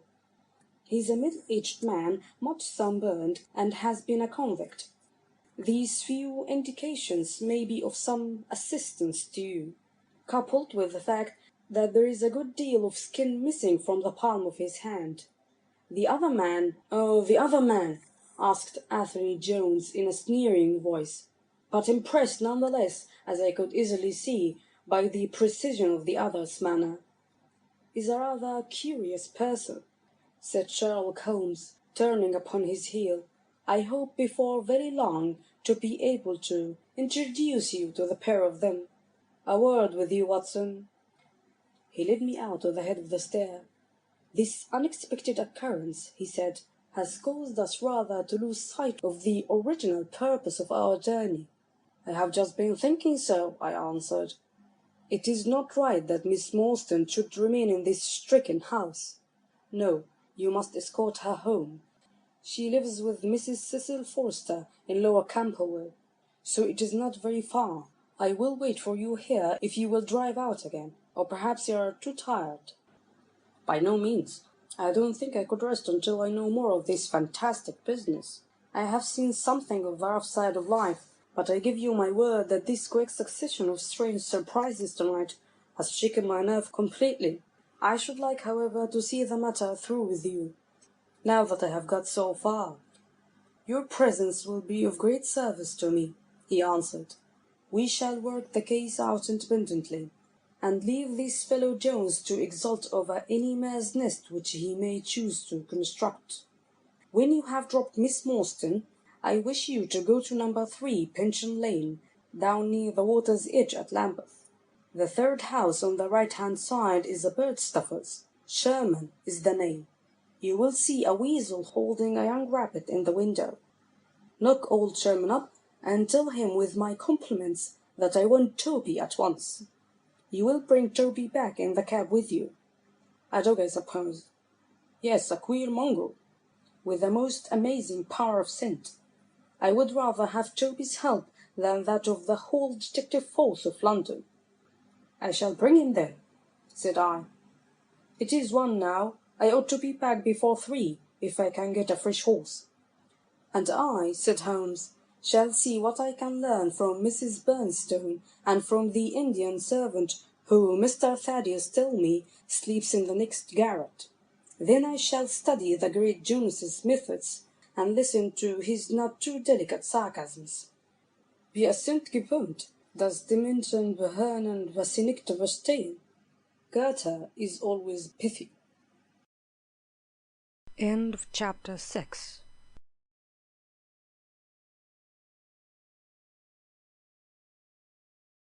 Chapter 7. The Episode of the Barrel. The police had brought a cab with them, and in this I escorted Miss Morstan back to her home. After the angelic fashion of women, she had borne trouble with a calm face as long as there was someone weaker than herself to support, and I had found her bright and placid by the side of the frightened housekeeper.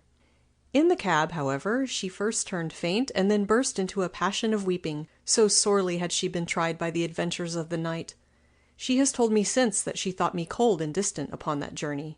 She little guessed the struggle within my breast, or the effort of self-restraint which held me back. My sympathies and my love went out to her, even as my hand had in the garden. I felt that years of the conventionalities of life could not teach me to know her sweet, brave nature as had this one day of strange experiences. Yet there were 2 thoughts which sealed the words of affection upon my lips. She was weak and helpless, shaken in mind and nerve. It was to take her at a disadvantage to obtrude love upon her at such a time. Worse still, she was rich. If Holmes's researches were successful, she would be an heiress. Was it fair, was it honorable, that a half-pay surgeon should take such advantage of an intimacy which chance had brought about? Might she not look upon me as a mere vulgar fortune-seeker? I could not bear to risk that such a thought should cross her mind. This Agra treasure intervened like an impassable barrier between us. It was nearly 2 o'clock when we reached Mrs. Cecil Forrester's. The servants had retired hours ago, but Mrs. Forrester had been so interested by the strange message which Miss Morstan had received that she had sat up in the hope of her return. She opened the door herself, a middle-aged, graceful woman, and it gave me joy to see how tenderly her arms stole round the other's waist, and how motherly was the voice in which she greeted her. She was clearly no mere paid dependent, but an honored friend. I was introduced, and Mrs. Forrester earnestly begged me to step in and tell her our adventures. I explained, however, the importance of my errand, and promised faithfully to call and report any progress which we might make with the case. As we drove away, I stole a glance back, and I still seemed to see that little group on the step, the 2 graceful clinging figures, the half-opened door, the hall light shining through stained glass, the barometer, and the bright stair-rods. It was soothing to catch even that passing glimpse of a tranquil English home in the midst of the wild, dark business which had absorbed us. And the more I thought of what had happened, the wilder and darker it grew. I reviewed the whole extraordinary sequence of events as I rattled on through the silent gaslit streets. There was the original problem. That, at least, was pretty clear now. The death of Captain Morstan, the sending of the pearls, the advertisement, the letter. We had had light upon all those events. They had only led us, however, to a deeper and far more tragic mystery.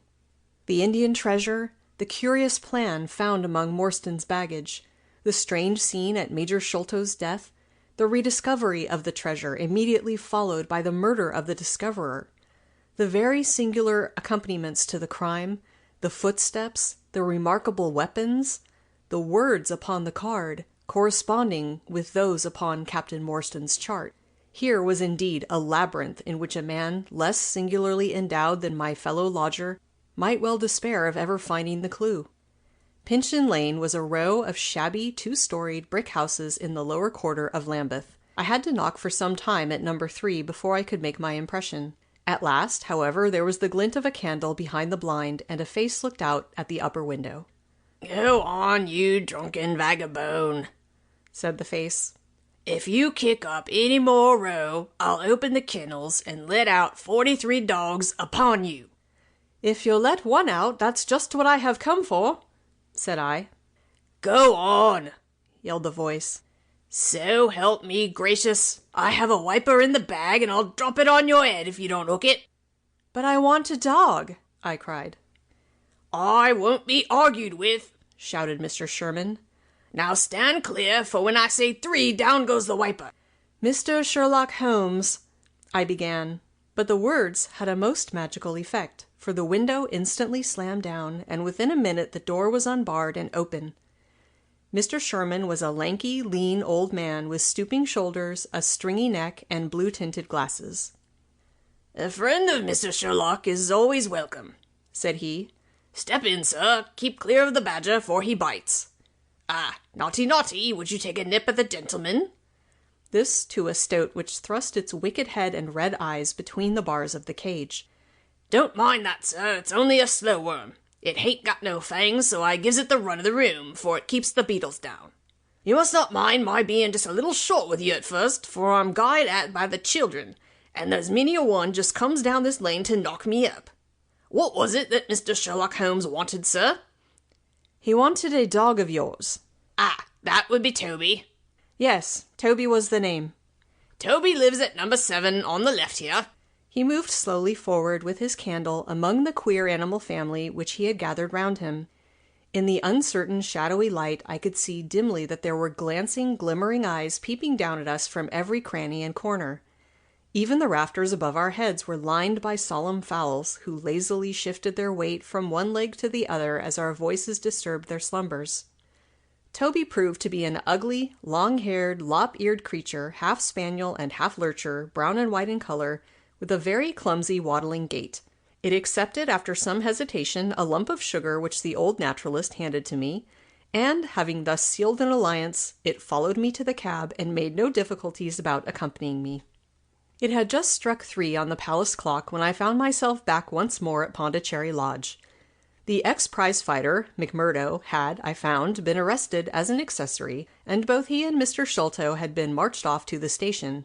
2 constables guarded the narrow gate, but they allowed me to pass with the dog on my mentioning the detective's name. Holmes was standing on the doorstep with his hands in his pockets, smoking his pipe. "Ah, you have him there," said he. "Good dog, then. Athene Jones has gone. We have had an immense display of energy since you left. He has arrested not only friend Thaddeus, but the gatekeeper, the housekeeper, and the Indian servant. We have the place to ourselves, but for a sergeant upstairs. Leave the dog here and come up." We tied Toby to the hall table and reascended the stairs. The room was as he had left it, save that a sheet had been draped over the central figure. A weary-looking police sergeant reclined in the corner. "Lend me your bull's-eye, sergeant," said my companion. "Now, tie this bit of card round my neck so as to hang it in front of me. Thank you. Now I must kick off my boots and stockings. Just you carry them down with you, Watson. I am going to do a little climbing, and dip my handkerchief into the creosote. That will do. Now come up into the garret with me for a moment." We clambered up through the hole. Holmes turned his light once more upon the footsteps in the dust. "I wish you particularly to notice these footmarks," he said. "Do you observe anything noteworthy about them?" "They belong," I said, "to a child, or a small woman. Apart from their size, though, is there nothing else? They appear to be much as other footmarks." "Not at all. Look here. This is the print of a right foot in the dust. Now I make one with my naked foot beside it.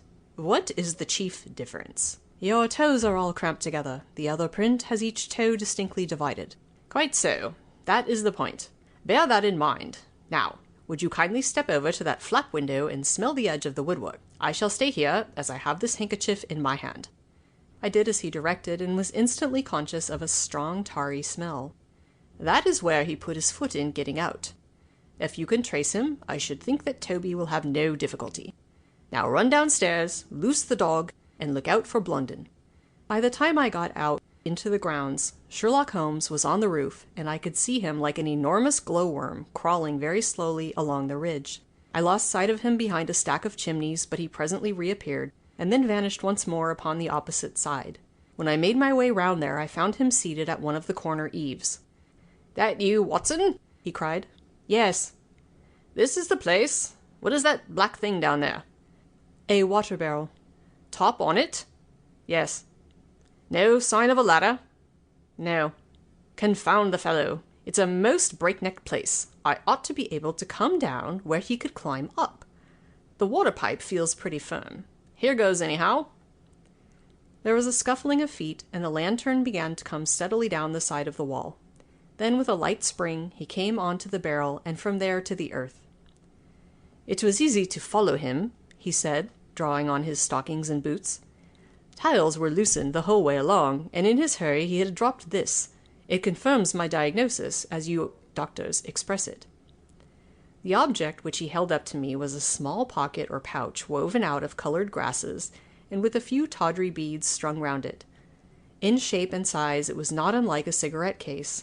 Inside were half a dozen spines of dark wood, sharp at one end and rounded at the other, like that which had struck Bartholomew Sholto. "They are hellish things," said he. "Look out that you don't prick yourself. I'm delighted to have them, for the chances are that they're all he has. There is the less fear of you or me finding one in our skin before long. I should sooner face a martini bullet myself. Are you game for a 6-mile trudge, Watson?" "Certainly," I answered. "Your leg will stand it?" "Oh, yes." "Here you are, doggy. Good old Toby. Smell it, Toby, smell it." He pushed the creosote handkerchief under the dog's nose, while the creature stood with its fluffy legs separated, and with a most comical cock to its head, like a connoisseur sniffing the bouquet of a famous vintage. Holmes then threw the handkerchief to a distance, fastened a stout cord to the mongrel's collar, and led him to the foot of the water barrel. The creature instantly broke into a succession of high, tremulous yelps, and, with his nose on the ground and his tail in the air, pattered off upon the trail at a pace which strained his leash and kept us at the top of our speed. The east had been gradually whitening, and we could now see some distance in the cold grey light. The square massive house, with its black, empty windows and high, bare walls, towered up, sad and forlorn, behind us. Our course led right across the grounds, in and out among the trenches and pits with which they were scarred and intersected. The whole place, with its scattered dirt heaps and ill-grown shrubs, had a blighted, ill-omened look, which harmonized with the black tragedy which hung over it. Upon reaching the boundary wall, Toby ran along, whining eagerly underneath its shadow, and stopped finally in a corner screened by a young beech. Where the two walls joined, several bricks had been loosened, and the crevices left were worn down and rounded upon the lower side, as though they had frequently been used as a ladder. Holmes clambered up, and taking the dog from me, he dropped it over upon the other side. "There's the print of Woodenleg's hand," he remarked, as I mounted up beside him. "You see the slight smudge of blood upon the white plaster. What a lucky thing it is that we have had no very heavy rain since yesterday. The scent will lie upon the road in spite of their 28 hours' start." I confess that I had my doubts myself when I reflected upon the great traffic which had passed along the London road in the interval. My fears were soon appeased, however. Toby never hesitated or swerved, but waddled on in his peculiar rolling fashion. Clearly the pungent smell of the creosote rose high above all other contending scents. "Do not imagine," said Holmes, "that I depend for my success in this case upon the mere chance of one of these fellows having put his foot in the chemical. I have knowledge now of which would enable me to trace them in many different ways. This, however, is the readiest, and, since fortune has put it into our hands, I should be culpable if I neglected it. It has, however, prevented the case from becoming the pretty little intellectual problem which it at one time promised to be. There might have been some credit to be gained out of it, but for this too palpable clue." "There is credit, and to spare," said I. "I assure you, Holmes, that I marvel at the means by which you obtain your results in this case, even more so than I did in the Jefferson Hope murder. The thing seems to me to be deeper and more inexplicable. How, for example, could you describe with such confidence the wooden-legged man?" "Pshaw, my dear boy, it was simplicity itself. I don't wish to be theatrical. It is all patent and above board. Two officers, who are in command of a convict guard, learn an important secret as to buried treasure. A map is drawn for them by an Englishman named Jonathan Small. You remember that we saw the name upon the chart in Captain Morstan's possession. He had signed it in behalf of himself and his associates, the sign of the four, as he somewhat dramatically called it. Aided by this chart, the officers, or one of them, gets the treasure and brings it to England, leaving, we will suppose, some condition under which he received it unfulfilled. Now, then, why did not Jonathan Small get the treasure himself? The answer is obvious. The chart is dated at a time when Morstan was brought into close association with convicts. Jonathan Small did not get the treasure because he and his associates were themselves convicts and could not get away. But that is mere speculation, said I. It is more than that, is the only hypothesis which covers the facts. Let us see how it fits in with the sequel. Major Sholto remains at peace for some years, happy in the possession of his treasure. Then he receives a letter from India which gives him a great fright. What was that? A letter to say that the men whom he had wronged had been set free, or had escaped. That is much more likely, for he would have known what their term of imprisonment was. It would not have been a surprise to him. What does he do then? He guards himself against a wooden-legged man. A white man, mark you, for he mistakes a white tradesman for him and actually fires a pistol at him. Now, only one white man's name is on the chart. The others are Hindus or Mohammedans. There is no other white man. Therefore, we may say with confidence that the wooden-legged man is identical with Jonathan Small. Does the reasoning strike you as being faulty? No, it is clear and concise. Well now, let us put ourselves in the place of Jonathan Small. Let us look at it from his point of view. He comes to England with the double idea of regaining what he would consider to be his rights, of having his revenge upon the man who had wronged him. He found out where Sholto lived, and very possibly he established communications with someone inside the house. There is this butler, Lal Rao, whom we have not seen. Mrs. Burnstone gives him far from a good character. Small could not find out, however, where the treasure was hid, for no one ever knew save the Major and one faithful servant who had died. Suddenly Small learns that the Major is on his deathbed. In a frenzy, lest the secret of the treasure die with him, he runs the gauntlet of the guards, makes his way to the dying man's window, and is only deterred from entering by the presence of his 2 sons. Mad with hate, however, against the dead man, he enters the room that night, searches his private papers in the hope of discovering some memorandum relating to the treasure, and finally leaves a memento of his visit in the short inscription upon the card. He had doubtless planned beforehand that should he slay the Major he would leave some such record upon the body as a sign that it was not a common murder, but, from the point of view of the 4 associates, something in the nature of an act of justice. Whimsical and bizarre conceits of this kind are common enough in the annals of crime, and usually afford valuable indications as to the criminal. Do you follow all this? Very clearly. Now, what could Jonathan Small do? He could only continue to keep a secret watch upon the efforts made to find the treasure. Possibly he leaves England and only comes back at intervals. Then comes the discovery of the garret, and he is instantly informed of it. We again trace the presence of some confederate in the household. Jonathan, with his wooden leg, is utterly unable to reach the lofty room of Bartholomew Sholto. He takes with him, however, a rather curious associate, who gets over this difficulty but dips his naked foot into creosote, whence comes Toby, and a 6-mile limp for a half-pay officer with a damaged tendo Achilles. But it was the associate, and not Jonathan, who committed the crime. Quite so, and rather to Jonathan's disgust, to judge by the way he stamped about when he got into the room. He bore no grudge against Bartholomew Sholto, and would have preferred if he could have been simply bound and gagged. He did not wish to put his head in a halter. There was no help for it, however. The savage instincts of his companion had broken out, and the poison had done its work. So Jonathan Small left his record, lowered the treasure box to the ground, and followed it himself. That was the train of events as far as I can decipher them. Of course, as to his personal appearance, he must be middle-aged, and must be sunburned after serving his time in such an oven as the Andamans. His height was readily calculated from the length of his stride, and we know that he was bearded. His hairiness was the one point which impressed itself upon Thaddeus Sholto when he saw him at the window. I don't know that there is anything else. The associate. Ah, well, there is no great mystery in that. You will know all about it soon enough. How sweet the morning air is! See how that one little cloud floats like a pink feather from some gigantic flamingo. Now the red rim of the sun pushes itself over the London cloud bank.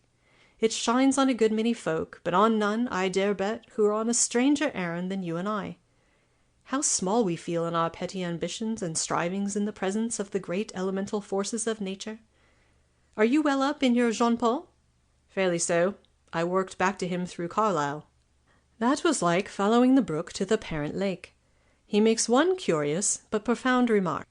It is that the chief proof of man's real greatness lies in his perception of his own smallness. It argues, you see, a power of comparison and of appreciation, which is in itself a proof of nobility. There is much food for thought in Richter. You have not a pistol, have you? I have my stick. It is just possible that we may need something of the sort if we get to their lair. Jonathan, I shall leave to you, but if the other turns nasty, I shall shoot him dead. He took out his revolver as he spoke, and having loaded 2 of the chambers, he put it back into the right-hand pocket of his jacket. We had during this time been following the guidance of Toby down the half-rural, villa-lined roads which lead to the metropolis. Now, however, we were beginning to come among continuous streets where laborers and dockmen were already astir, and slatternly women were taking down shutters and brushing doorsteps. At the square-topped corner public houses business was just beginning, and rough-looking men were emerging, rubbing their sleeves across their beards after their morning wet. Strange dogs sauntered up and stared wonderingly at us as we passed, but our inimitable Toby looked neither to the right nor the left, but trotted onwards with his nose to the ground and an occasional eager whine which spoke of a hot scent. We had traversed Streatham, Brixton, Camberwell, and now found ourselves in Kennington Lane, having borne away through the side streets to the east of the Oval. The men whom we pursued seemed to have taken a curiously zigzag road, with the idea, probably, of escaping observation. They had never kept to the main road if a parallel side street would serve their turn. At the foot of Kennington Lane they had edged away to the left through Bond Street and Miles Street. Where the latter street turns into Knight's Place, Toby ceased to advance, but began to run backwards and forwards, with one ear cocked and the other drooping, the very picture of canine indecision. Then he waddled round in circles, looking up to us from time to time as if to ask for sympathy in his embarrassment. "What the deuce is the matter with the dog?" growled Holmes. "They surely would not take a cab or go off in a balloon." "Perhaps they stood here for some time," I suggested. "Ah, it's all right. He's off again," said my companion in a tone of relief. He was indeed off, for after sniffing round again he suddenly made up his mind, and darted away with an energy and determination such as he had not yet shown. The scent appeared to be much hotter than before, for he had not even put his nose to the ground, but tugged at his leash and tried to break into a run. I could see by the gleam in Holmes's eyes that he thought we were nearing the end of our journey.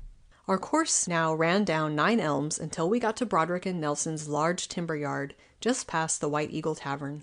Here the dog, frantic with excitement, turned down through the side gate into the enclosure where the sawyers were already at work. On the dog raced through sawdust and shavings, down an alley, round a passage, between 2 woodpiles, and finally, with a triumphant yelp, sprang upon a large barrel which still stood upon the hand trolley on which it had been brought. With lolling tongue and blinking eyes, Toby stood upon the cask, looking from one to the other of us for some sign of appreciation. The staves of the barrel and the wheels of the trolley were smeared with a dark liquid, and the whole air was heavy with the smell of creosote.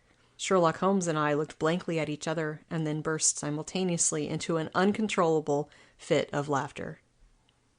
End of Chapter 7.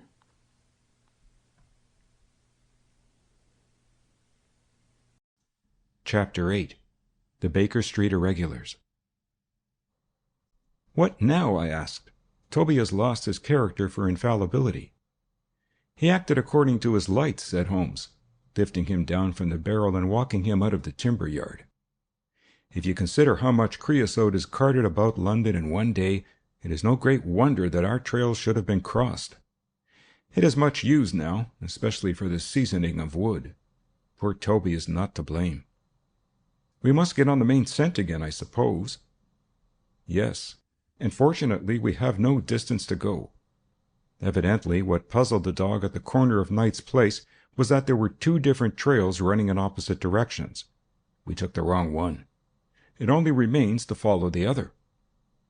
There was no difficulty about this. On leading Toby to the place where he had committed his fault, he cast about in a wide circle and finally dashed off in a fresh direction. "We must take care that he does not now bring us to the place where the creosote barrel came from," I observed. I had thought of that. But you notice that it keeps on the pavement, whereas the barrel passed down the roadway. No, we are on the true scent now. It tended down towards the riverside, running through Belmont Place and Princess Street. At the end of Broad Street it ran right down to the water's edge, where there was a small wooden wharf. Toby led us to the very edge of this, and there stood whining, looking out on the dark current beyond. "We are out of luck," said Holmes. "They have taken to a boat here." Several small punts and skiffs were lying about in the water and on the edge of the wharf.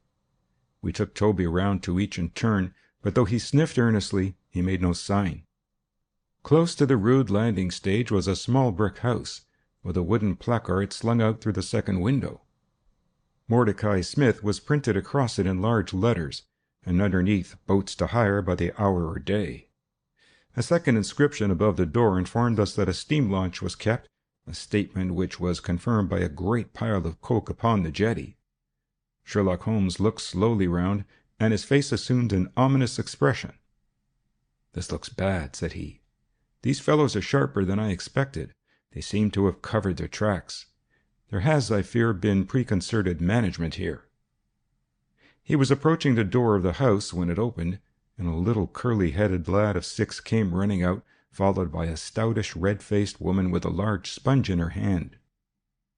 "You come back and be washed, Jack," she shouted.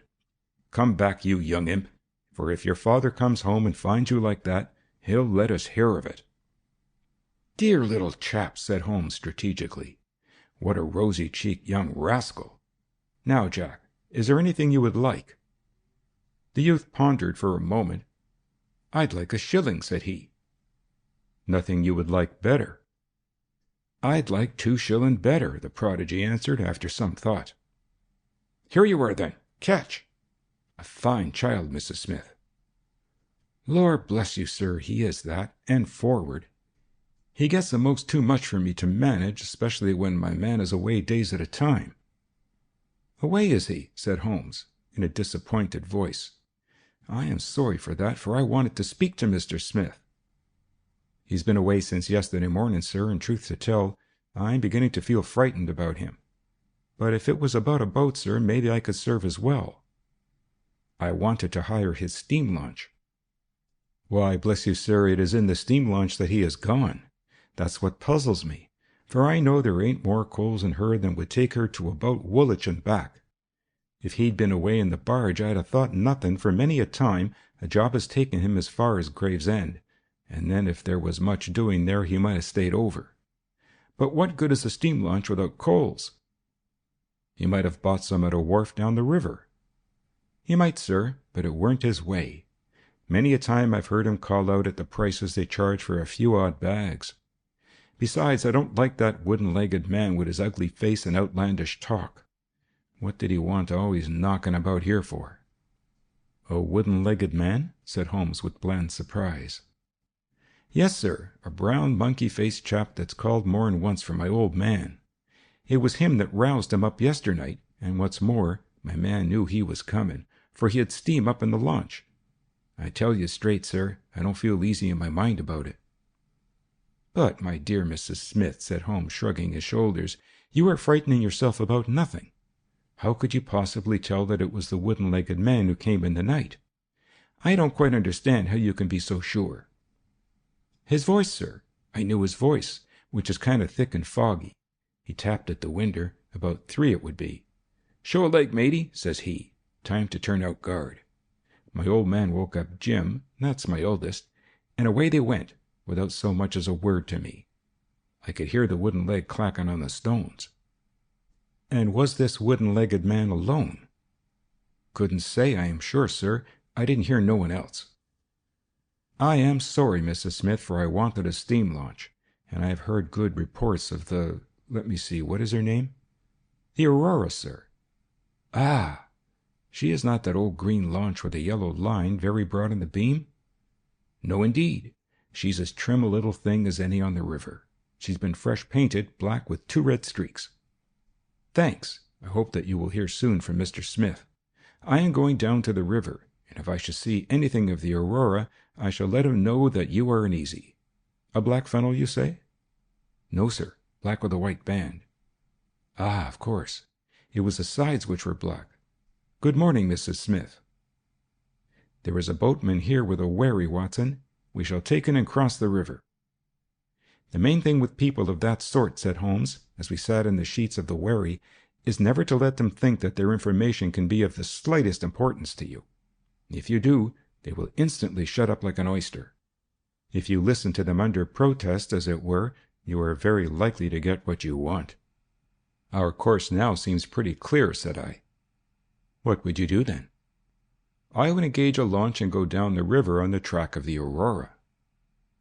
My dear fellow, it would be a colossal task. She may have touched at any wharf on either side of the stream between here and Greenwich.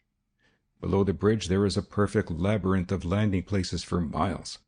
It would take you days and days to exhaust them, if you set about it alone. Employ the police, then. No, I shall probably call Athelney Jones in at the last moment. He is not a bad fellow, and I should not like to do anything which would injure him professionally.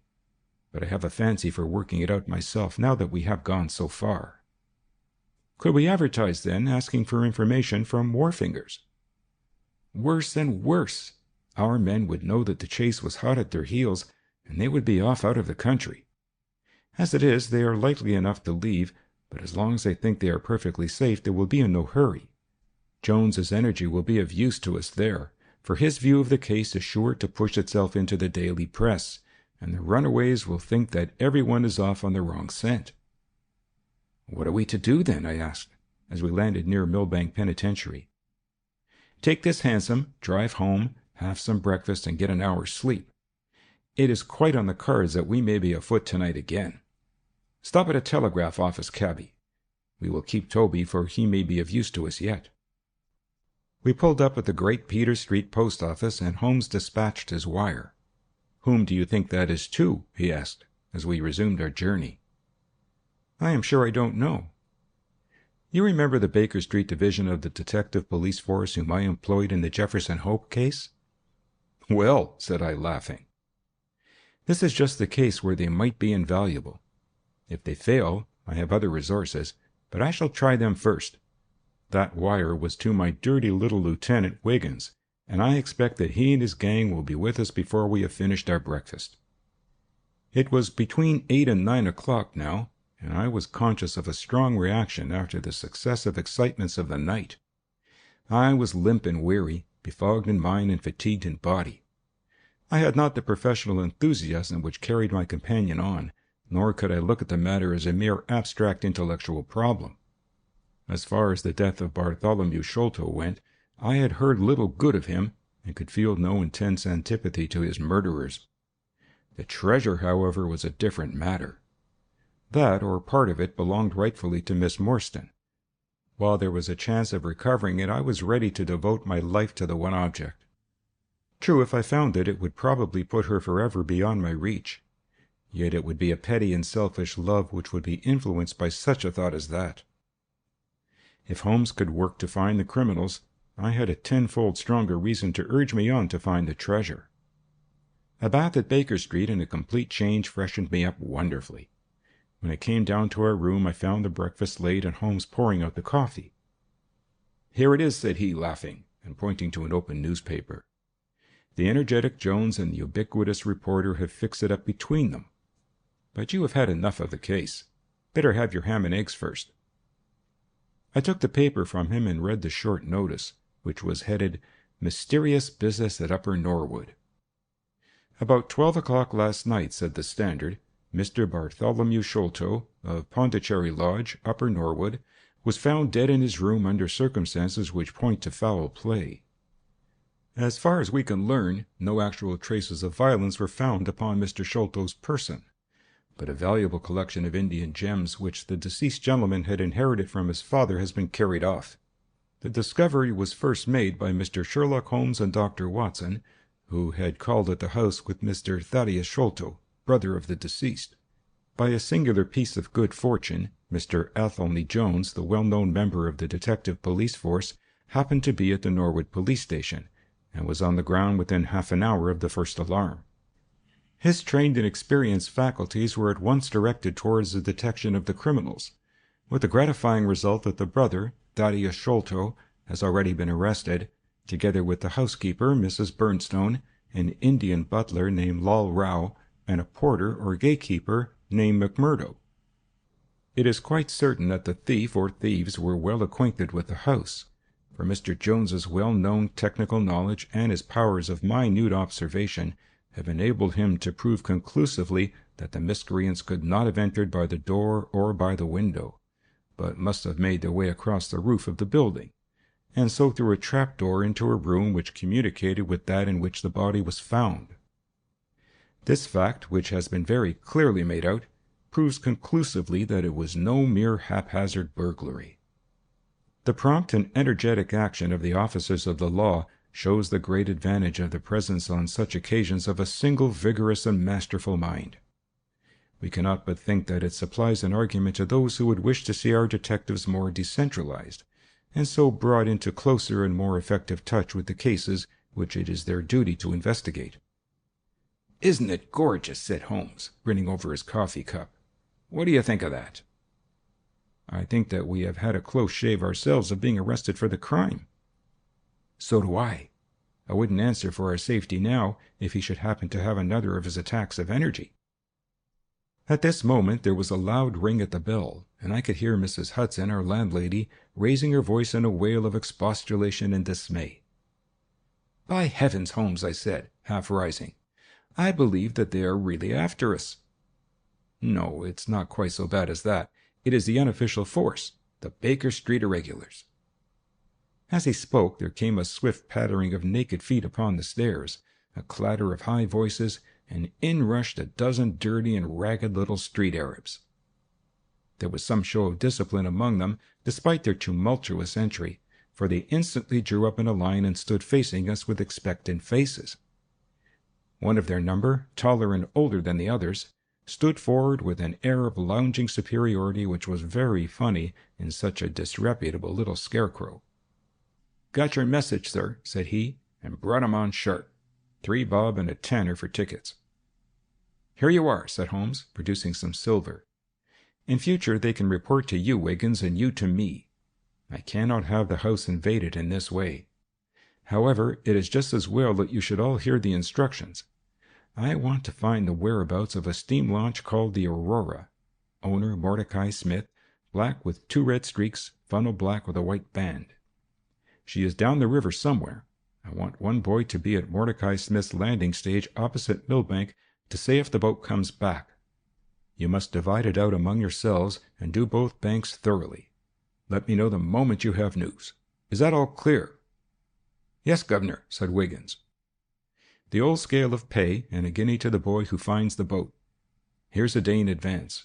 Now off you go." He handed them a shilling each, and away they buzzed down the stairs, and I saw them a moment later streaming down the street. "If the launch is above water, they will find her," said Holmes, as he rose from the table and lit his pipe. "It can go everywhere, see everything, overhear everyone. I expect to hear before evening that they have spotted her. In the meanwhile, we can do nothing but await results.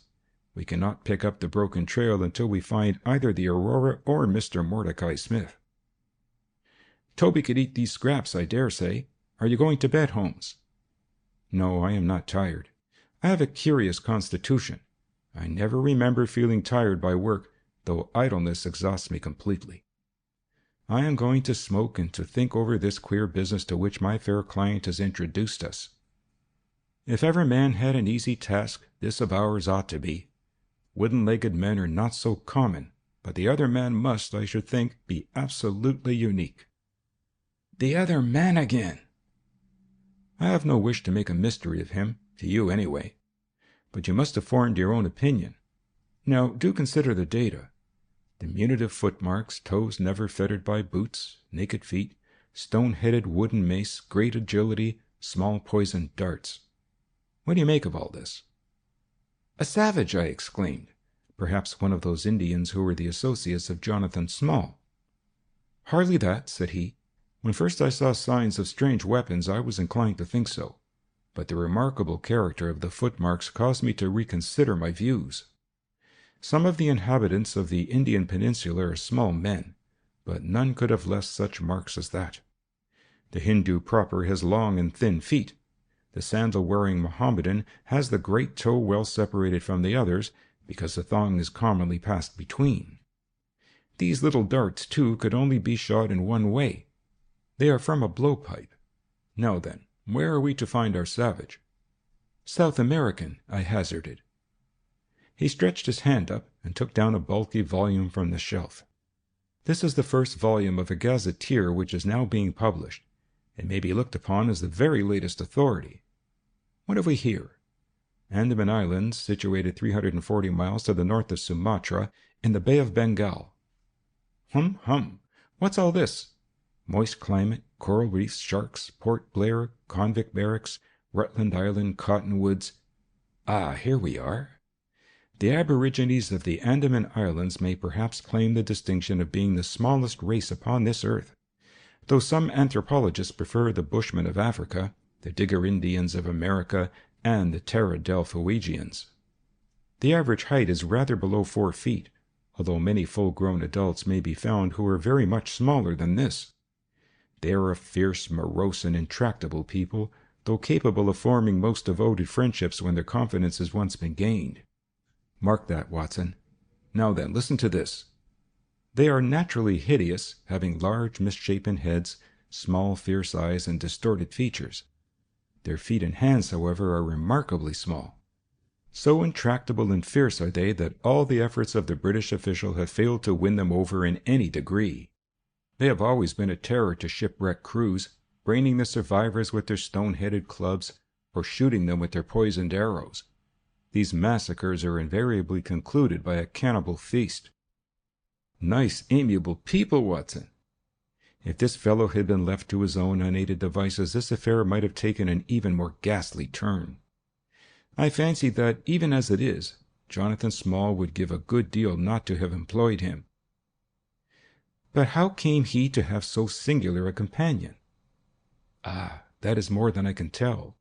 Since, however, we had already determined that Small had come from the Andamans, it is not so very wonderful that this islander should be with him. No doubt we shall know all about it in time. Look here, Watson, you look regularly done. Lie down there on the sofa and see if I can put you to sleep. He took up his violin from the corner, and as I stretched myself out, he began to play some low, dreamy, melodious air, his own, no doubt, for he had a remarkable gift for improvisation. I have a vague remembrance of his gaunt limbs, his earnest face, and the rise and fall of his bow.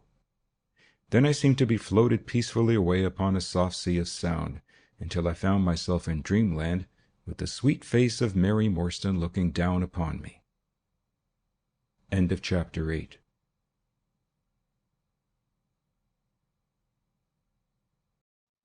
Chapter 9. A Break in the Chain. It was late in the afternoon before I woke, strengthened and refreshed. Sherlock Holmes still sat exactly as I had left him, save that he had laid aside his violin and was deep in a book. He looked across at me as I stirred, and I noticed that his face was dark and troubled. "You have slept soundly," he said. "I feared that our talk would wake you." "I heard nothing," I answered. "Have you had fresh news, then?"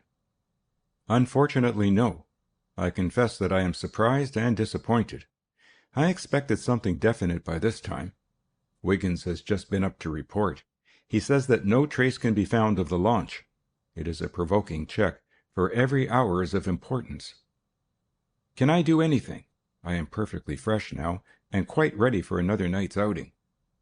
No, we can do nothing. We can only wait.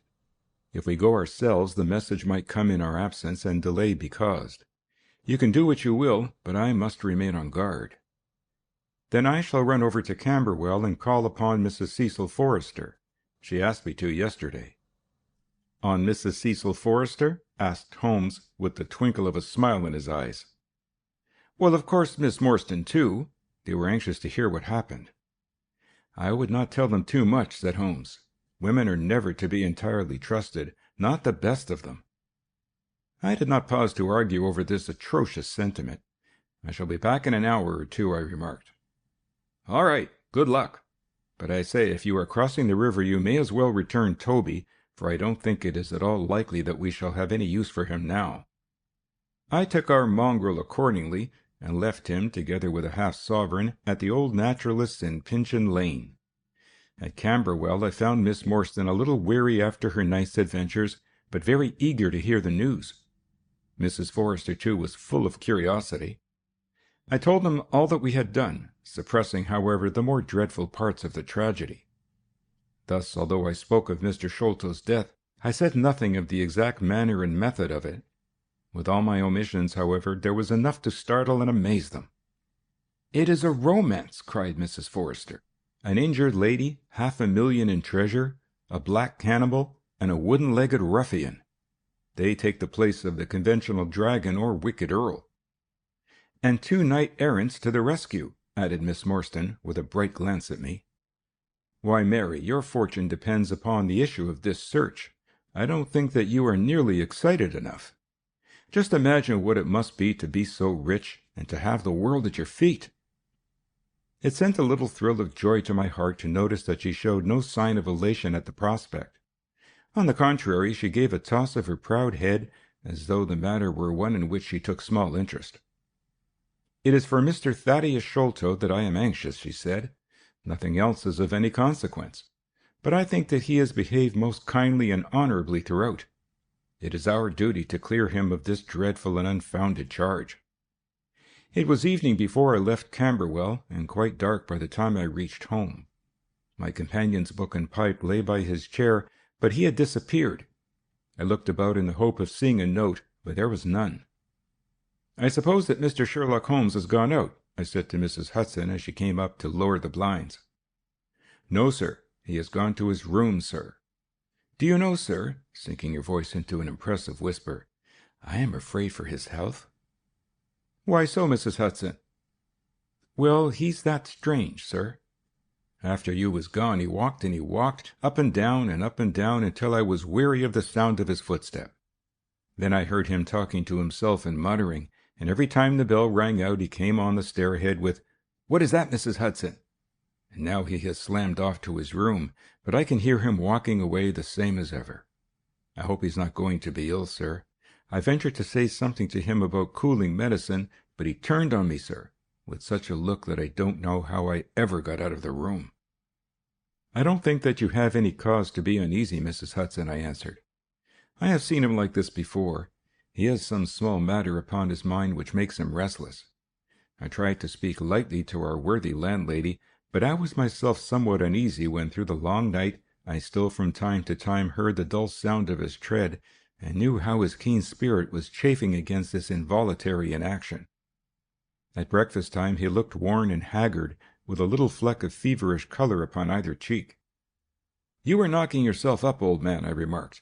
"I heard you marching about in the night." "No, I could not sleep," he answered. "This infernal problem is consuming me. It is too much to be balked by so petty an obstacle when all else had been overcome. I know the men, the launch, everything, and yet I can get no news.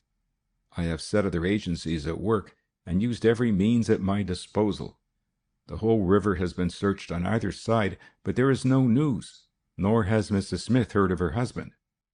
I shall come to the conclusion soon that they have scuttled the craft, but there are objections to that. Or that Mrs. Smith has put us on a wrong scent. No, I think that may be dismissed. I had inquiries made, and there was a launch of that description. Could it have gone up the river? I have considered that possibility too, and there is a search party who will work up as far as Richmond. If no news comes today, I shall start off myself tomorrow and go for the men rather than the boat. But surely we shall hear something." We did not, however. Not a word came to us either from Wiggins or from the other agencies.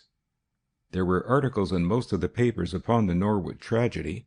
They all appeared to be rather hostile to the unfortunate Thaddeus Sholto. No fresh details were to be found, however, in any of them, save that an inquest was to be held upon the following day. I walked over to Camberwell in the evening to report our ill success to the ladies, and on my return I found Holmes dejected and somewhat morose. He would hardly reply to my questions, and busied himself all evening in an abstruse chemical analysis, which involved much heating of retorts and distilling of vapors, ending at last in a smell which fairly drove me out of the apartment. Up to the small hours of the morning I could hear the clinking of his test tubes, which told me that he was still engaged in this malodorous experiment. In the early dawn I woke with a start, and was surprised to find him standing by my bedside, clad in a rude sailor dress with a pea-jacket and a coarse red scarf round his neck. "I am off down the river, Watson," said he. "I have been turning it over in my mind, and I can see only one way out of it. It is worth trying, at all events." "Surely I can come with you, then," said I. "No, you can be much more useful if you will remain here as my representative. I am loath to go, for it is quite on the cards that some message may come during the day, though Wiggins was despondent about it last night. I want you to open all notes and telegrams, and to act on your own judgment if any news should come. Can I rely upon you?" "Most certainly." "I am afraid that you will not be able to wire to me, for I can hardly tell yet where I may find myself. If I am in luck, however, I may not be gone so very long. I shall have news of some sort or other before I get back." I had heard nothing of him by breakfast time. On opening the Standard, however, I found that there was a fresh allusion to the business. "With reference to the Upper Norwood tragedy," it remarked, "we have reason to believe that the matter promises to be even more complex and mysterious than was originally supposed. Fresh evidence has shown that it is quite impossible that Mr. Thaddeus Sholto could have been in any way concerned in the matter. He and the housekeeper, Mrs. Burnstone, were both released yesterday evening. It is believed, however, that the police have a clue as to the real culprits, and that it is being prosecuted by Mr. Athelney Jones of Scotland Yard with all his well-known energy and sagacity. Further arrests may be expected at any moment."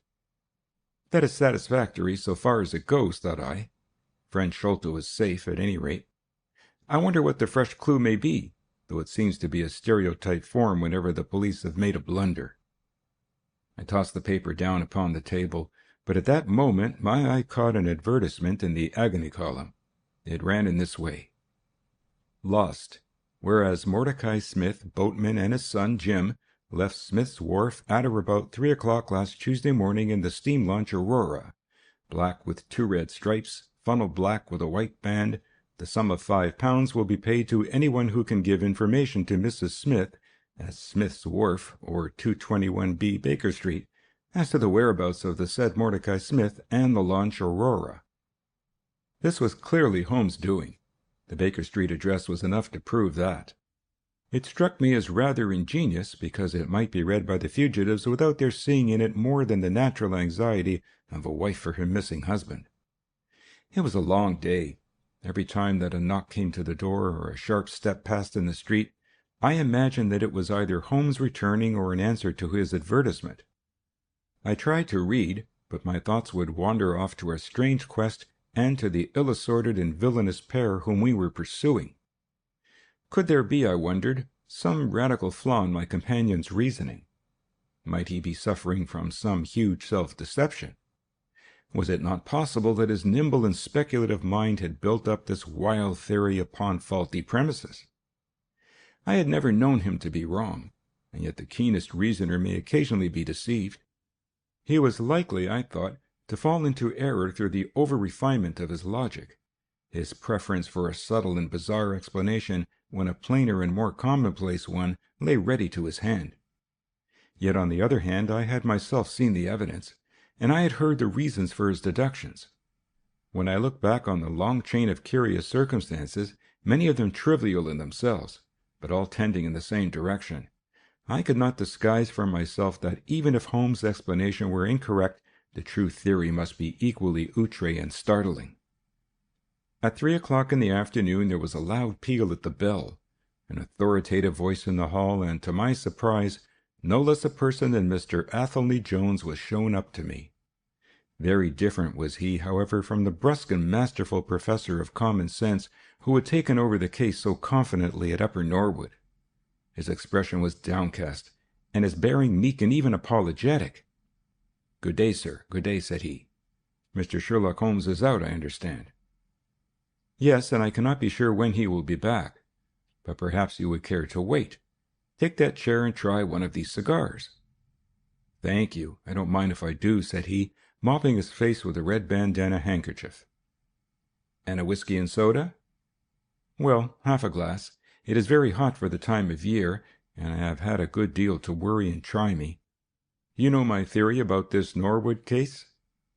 "I remember that you expressed one." "Well, I have been obliged to reconsider it. I had my net drawn tightly round Mr. Sholto, sir, when Poppy went through a hole in the middle of it. He was able to prove an alibi which could not be shaken. From the time that he left his brother's room he was never out of sight of someone or other. So it could not be he who climbed over roofs and through trapdoors. It's a very dark case, and my professional credit is at stake. I should be very glad of a little assistance." "We all need help sometimes," said I. "Your friend Mr. Sherlock Holmes is a wonderful man, sir," said he, in a husky and confidential voice. "He's a man who is not to be beat. I have known that young man go into a good many cases, but I never saw the case yet that he could not throw a light upon. He is irregular in his methods, and a little quick perhaps in jumping at theories, but on the whole I think he would have made a most promising officer, and I don't care who knows it. I have had a wire from him this morning, by which I understand that he has got some clue to this Sholto business. Here is the message." He took the telegram out of his pocket and handed it to me. It was dated from Poplar at 12 o'clock. "Go to Baker Street at once," it said. "If I have not returned, wait for me. I am close on the track of the Sholto gang. You can come with us tonight if you want to be in at the finish."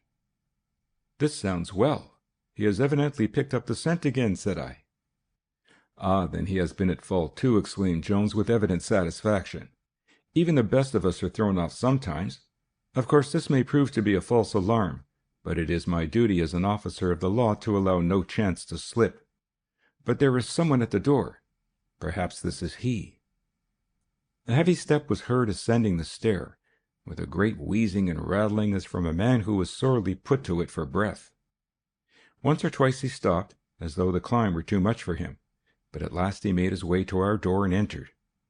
His appearance corresponded to the sounds which we had heard. He was an aged man, clad in seafaring garb, with an old pea-jacket buttoned up to his throat. His back was bowed, his knees were shaky, and his breathing was painfully asthmatic.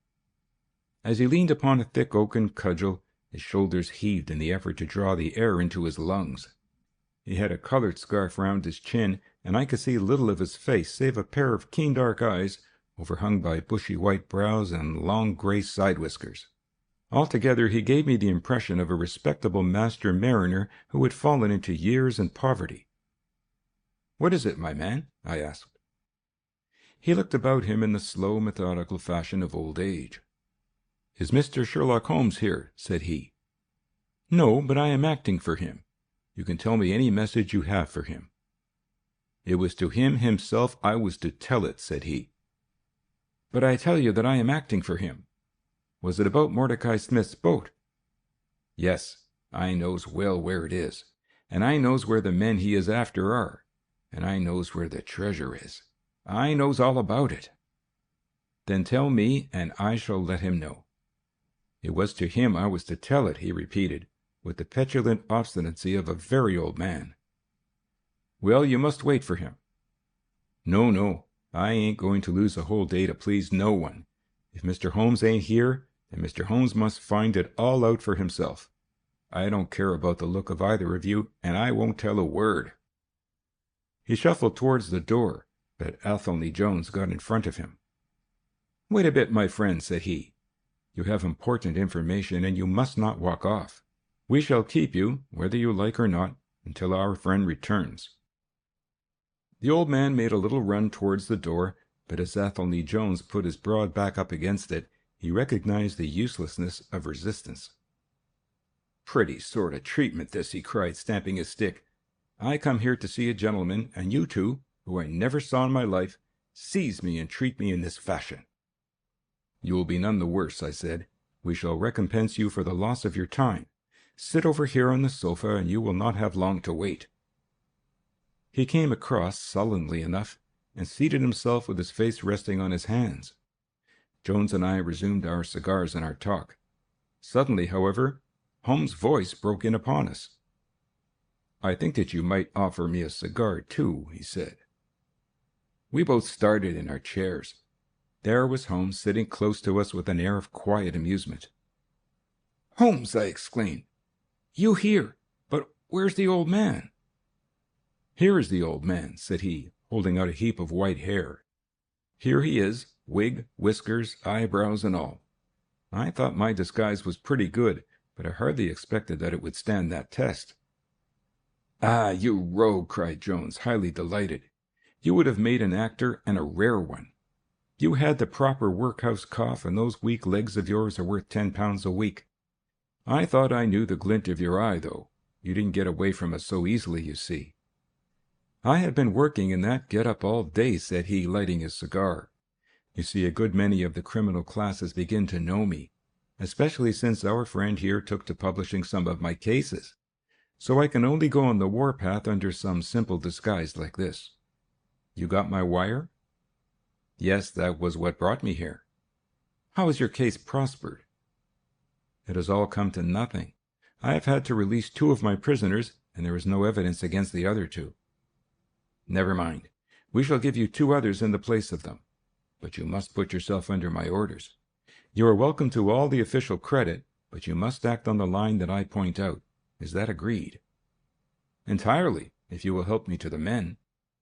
"Well then, in the first place I shall want a fast police boat, a steam launch, to be at the Westminster Stairs at 7 o'clock. "That is easily managed.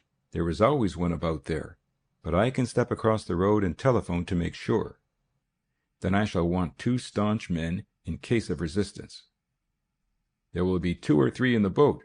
What else?" "When we secure the men, we shall get the treasure.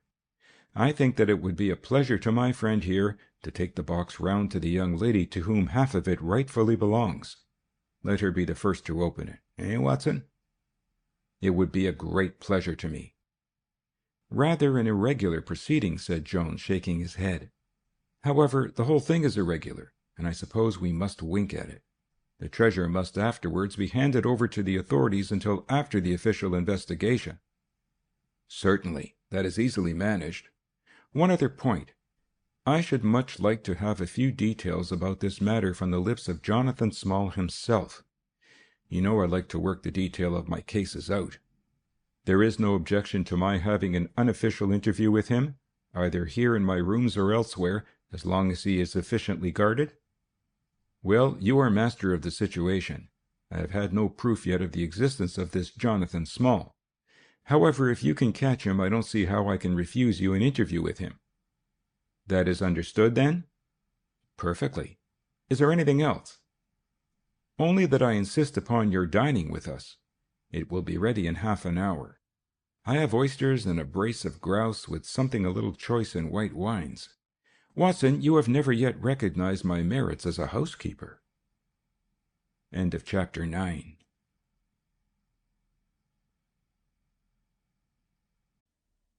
Chapter 10. The End of the Islander. Our meal was a merry one. Holmes could talk exceedingly well when he chose, and that night he did choose. He appeared to be in a state of nervous exaltation. I have never known him so brilliant. He spoke on a quick succession of subjects, on miracle plays, on medieval pottery, on Stradivarius violins, on the Buddhism of Ceylon, and on the warships of the future, handling each as though he had made a special study of it. His bright humour marked the reaction from his black depression of the preceding days.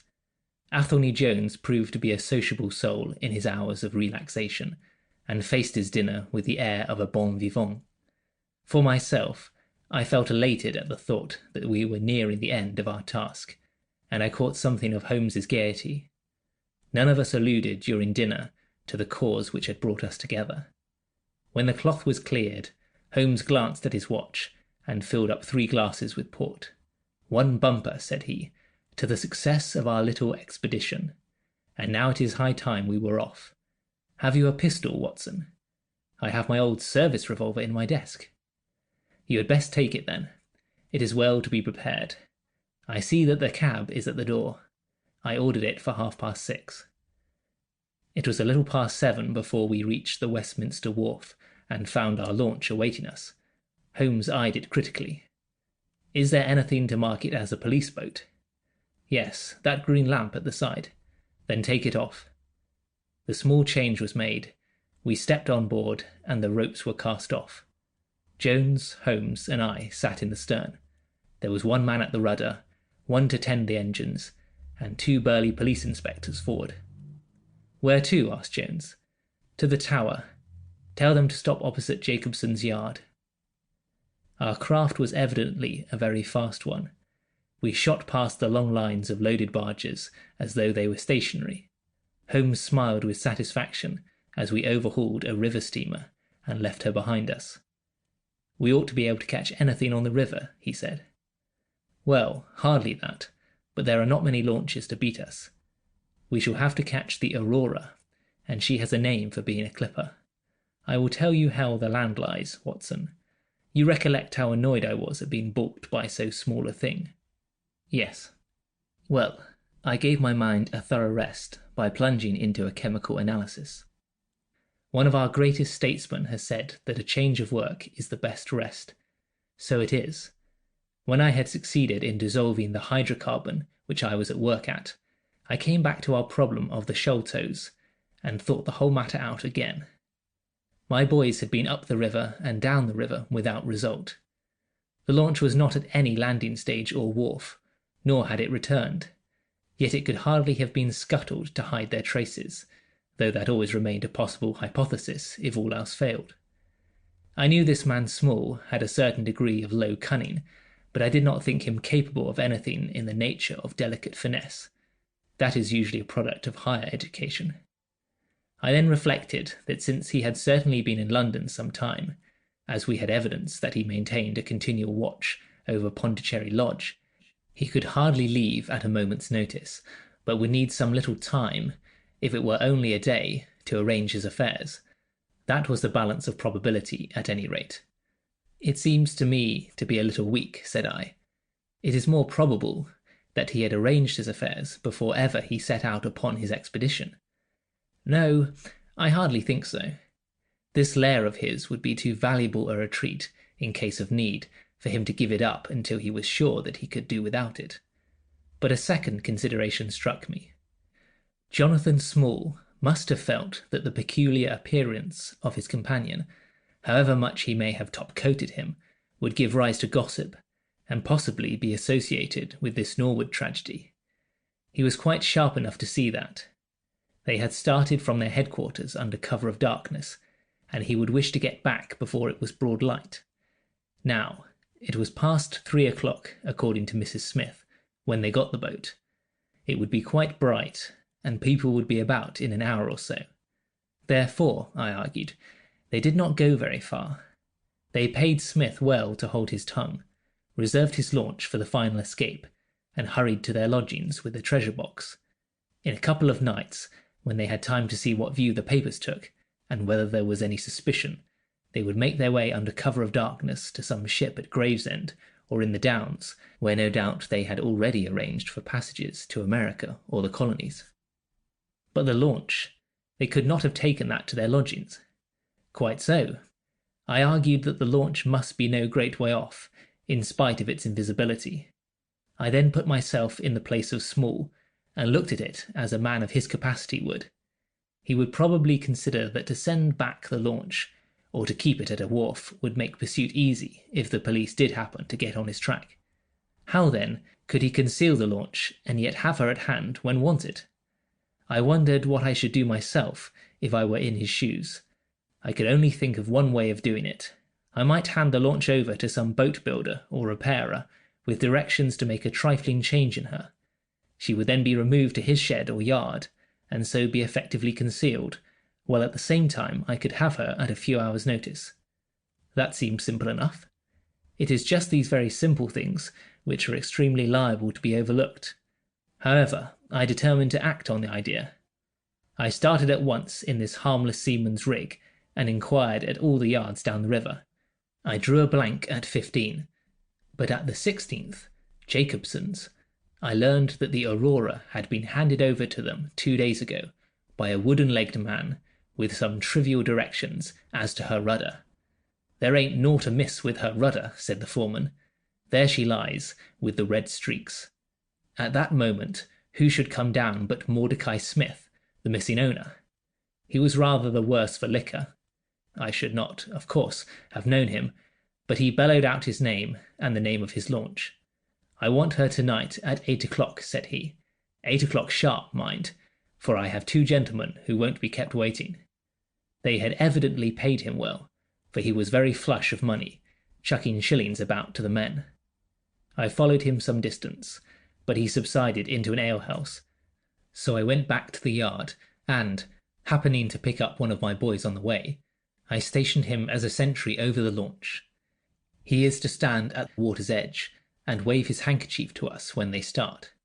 We shall be lying off in the stream, and it will be a strange thing if we do not take men, treasure, and all.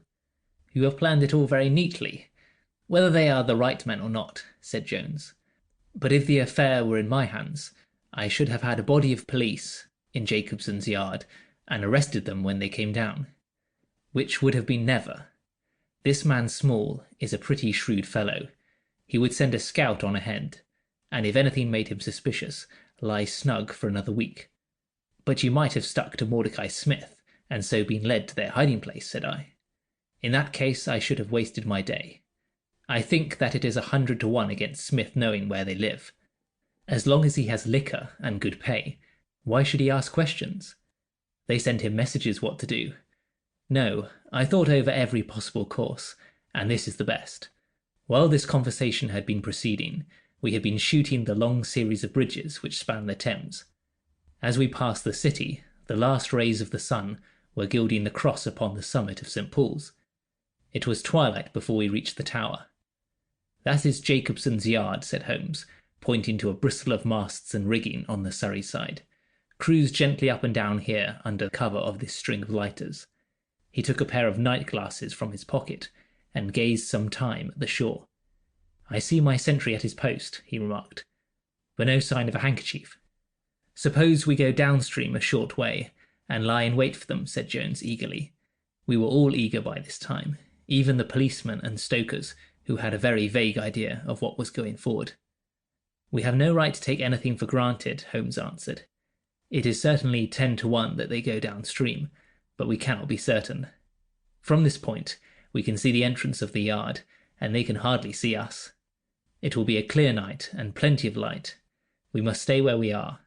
See how the folk swarm over yonder in the gaslight? They are coming from work in the yard. Dirty-looking rascals, but I suppose every one has some little immortal spark concealed about him. You would not think it to look at them. There is no a priori probability about it. A strange enigma is man. Someone calls him a soul concealed in an animal, I suggested.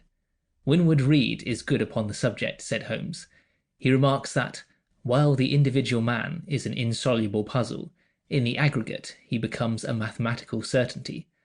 You can, for example, never foretell what any one man will do, but you can say with precision what an average number will be up to. Individuals vary, but percentages remain constant. So says the statistician. But do I see a handkerchief? Surely there is a white flutter over yonder. Yes, it is your boy, I cried. I can see him plainly. And there is the Aurora, exclaimed Holmes, and going like the devil.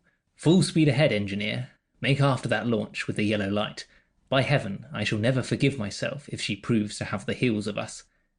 She had slipped unseen through the yard entrance and passed behind 2 or 3 small craft, so that she had fairly got her speed up before we saw her. Now she was flying down the stream, near into the shore, going at a tremendous rate. Jones looked gravely at her and shook his head.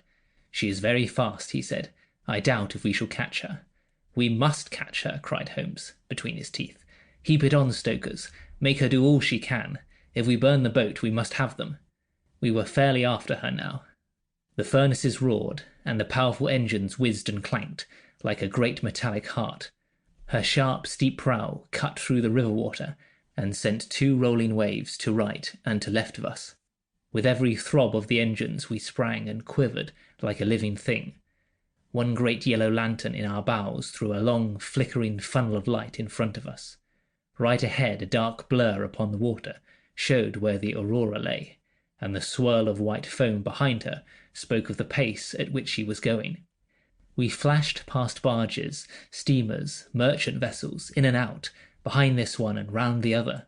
Voices hailed us out of the darkness, but still the Aurora thundered on, and still we followed close upon her track. "Pile it on, men, pile it on," cried Holmes, looking down into the engine-room, while the fierce glow from below beat upon his eager, aquiline face. "Get every pound of steam you can." "I think we gain a little," said Jones, with his eyes on the Aurora. "I am sure of it," said I. "We shall be up with her in a very few minutes." At that moment, however, as our evil fate would have it, a tug with 3 barges in tow blundered in between us. It was only by putting our helm hard down that we avoided a collision, and before we could round them and recover our way, the Aurora had gained a good 200 yards. She was still, however, well in view, and the murky, uncertain twilight was setting into a clear, starlit night. Our boilers were strained to their utmost, and the frail shell vibrated and creaked with the fierce energy which was driving us along. We had shot through the Pool, past the West India Docks, down the long Deptford Reach, and up again after rounding the Isle of Dogs. The dull blur in front of us resolved itself now clearly enough into the dainty Aurora. Jones turned our searchlight upon her, so that we could plainly see the figures upon her deck. One man sat by the stern, with something black between his knees, over which he stooped. Beside him lay a dark mass which looked like a Newfoundland dog. The boy held the tiller, while against the red glare of the furnace I could see old Smith, stripped to the waist and shovelling coals for dear life. They may have had some doubt at first as to whether we were really pursuing them, but now, as we followed every winding and turning which they took, there could no longer be any question about it. At Greenwich we were about 300 paces behind them. At Blackwall we could not have been more than 250. I have coursed many creatures in many countries during my checkered career, but never did sport give me such a wild thrill as this mad, flying manhunt down the Thames. Steadily we drew in upon them, yard by yard. In the silence of the night we could hear the panting and clanking of their machinery. The man in the stern still crouched upon the deck, and his arms were moving as though he were busy, while every now and then he would look up and measure with a glance the distance which still separated us. Nearer we came, and nearer. Jones yelled to them to stop. We were not more than 4 boats' lengths behind them, both boats flying at a tremendous pace. It was a clear reach of the river, with Barking Level upon one side, and the melancholy Plumstead Marshes upon the other. At our hail, the man in the stern sprang up from the deck, and shook his 2 clenched fists at us, cursing the while in a high, cracked voice. He was a good-sized, powerful man, and as he stood poising himself with legs astride, I could see that from the thigh downwards there was but a wooden stump upon the right side. At the sound of his strident, angry cries, there was movement in the huddled bundle upon the deck. It straightened itself into a little black man, the smallest I have ever seen, with a great, misshapen head and a shock of tangled, dishevelled hair. Holmes had already drawn his revolver, and I whipped out mine at the sight of this savage, distorted creature. He was wrapped in some sort of dark ulster or blanket, which left only his face exposed, but that face was enough to give a man a sleepless night. Never have I seen features so deeply marked with all bestiality and cruelty.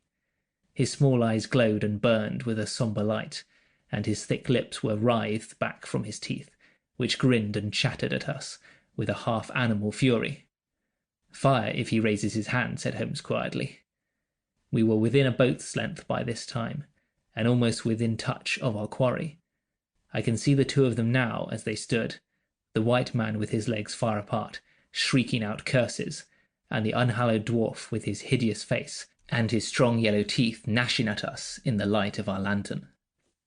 It was well that we had so clear a view of him. Even as we looked, he plucked out from under his covering a short, round piece of wood, like a school ruler, and clapped it to his lips. Our pistols rang out together. He whirled round, threw up his arms, and with a kind of choking cough fell sideways into the stream. I caught one glimpse of his venomous, menacing eyes amid the white swirl of the waters. At the same moment, the wooden-legged man threw himself upon the rudder and put it hard down, so that his boat made straight in for the southern bank, while we shot past her stern, only clearing her by a few feet. We were round after her in an instant, but she was already nearly at the bank.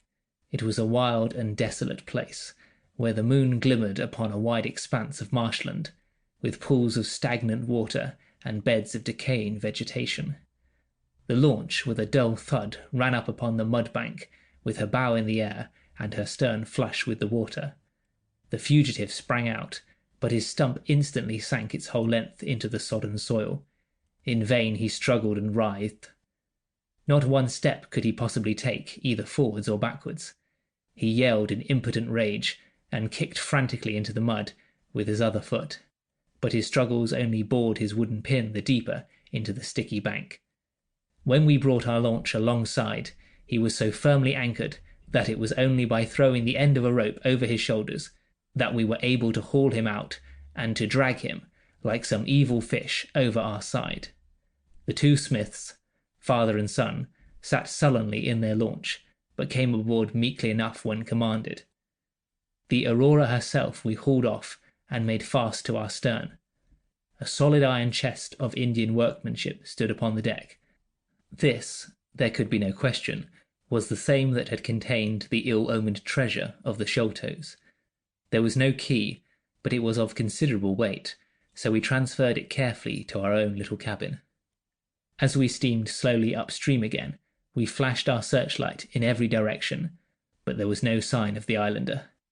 Somewhere, in the dark ooze at the bottom of the Thames, lie the bones of that strange visitor to our shores.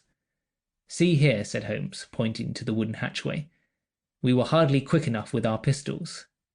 There, sure enough, just behind where we had been standing, stuck one of those murderous darts which we knew so well.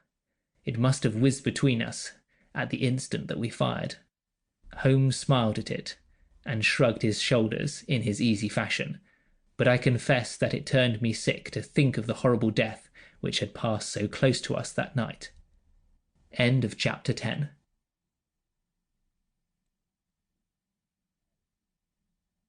Chapter 11.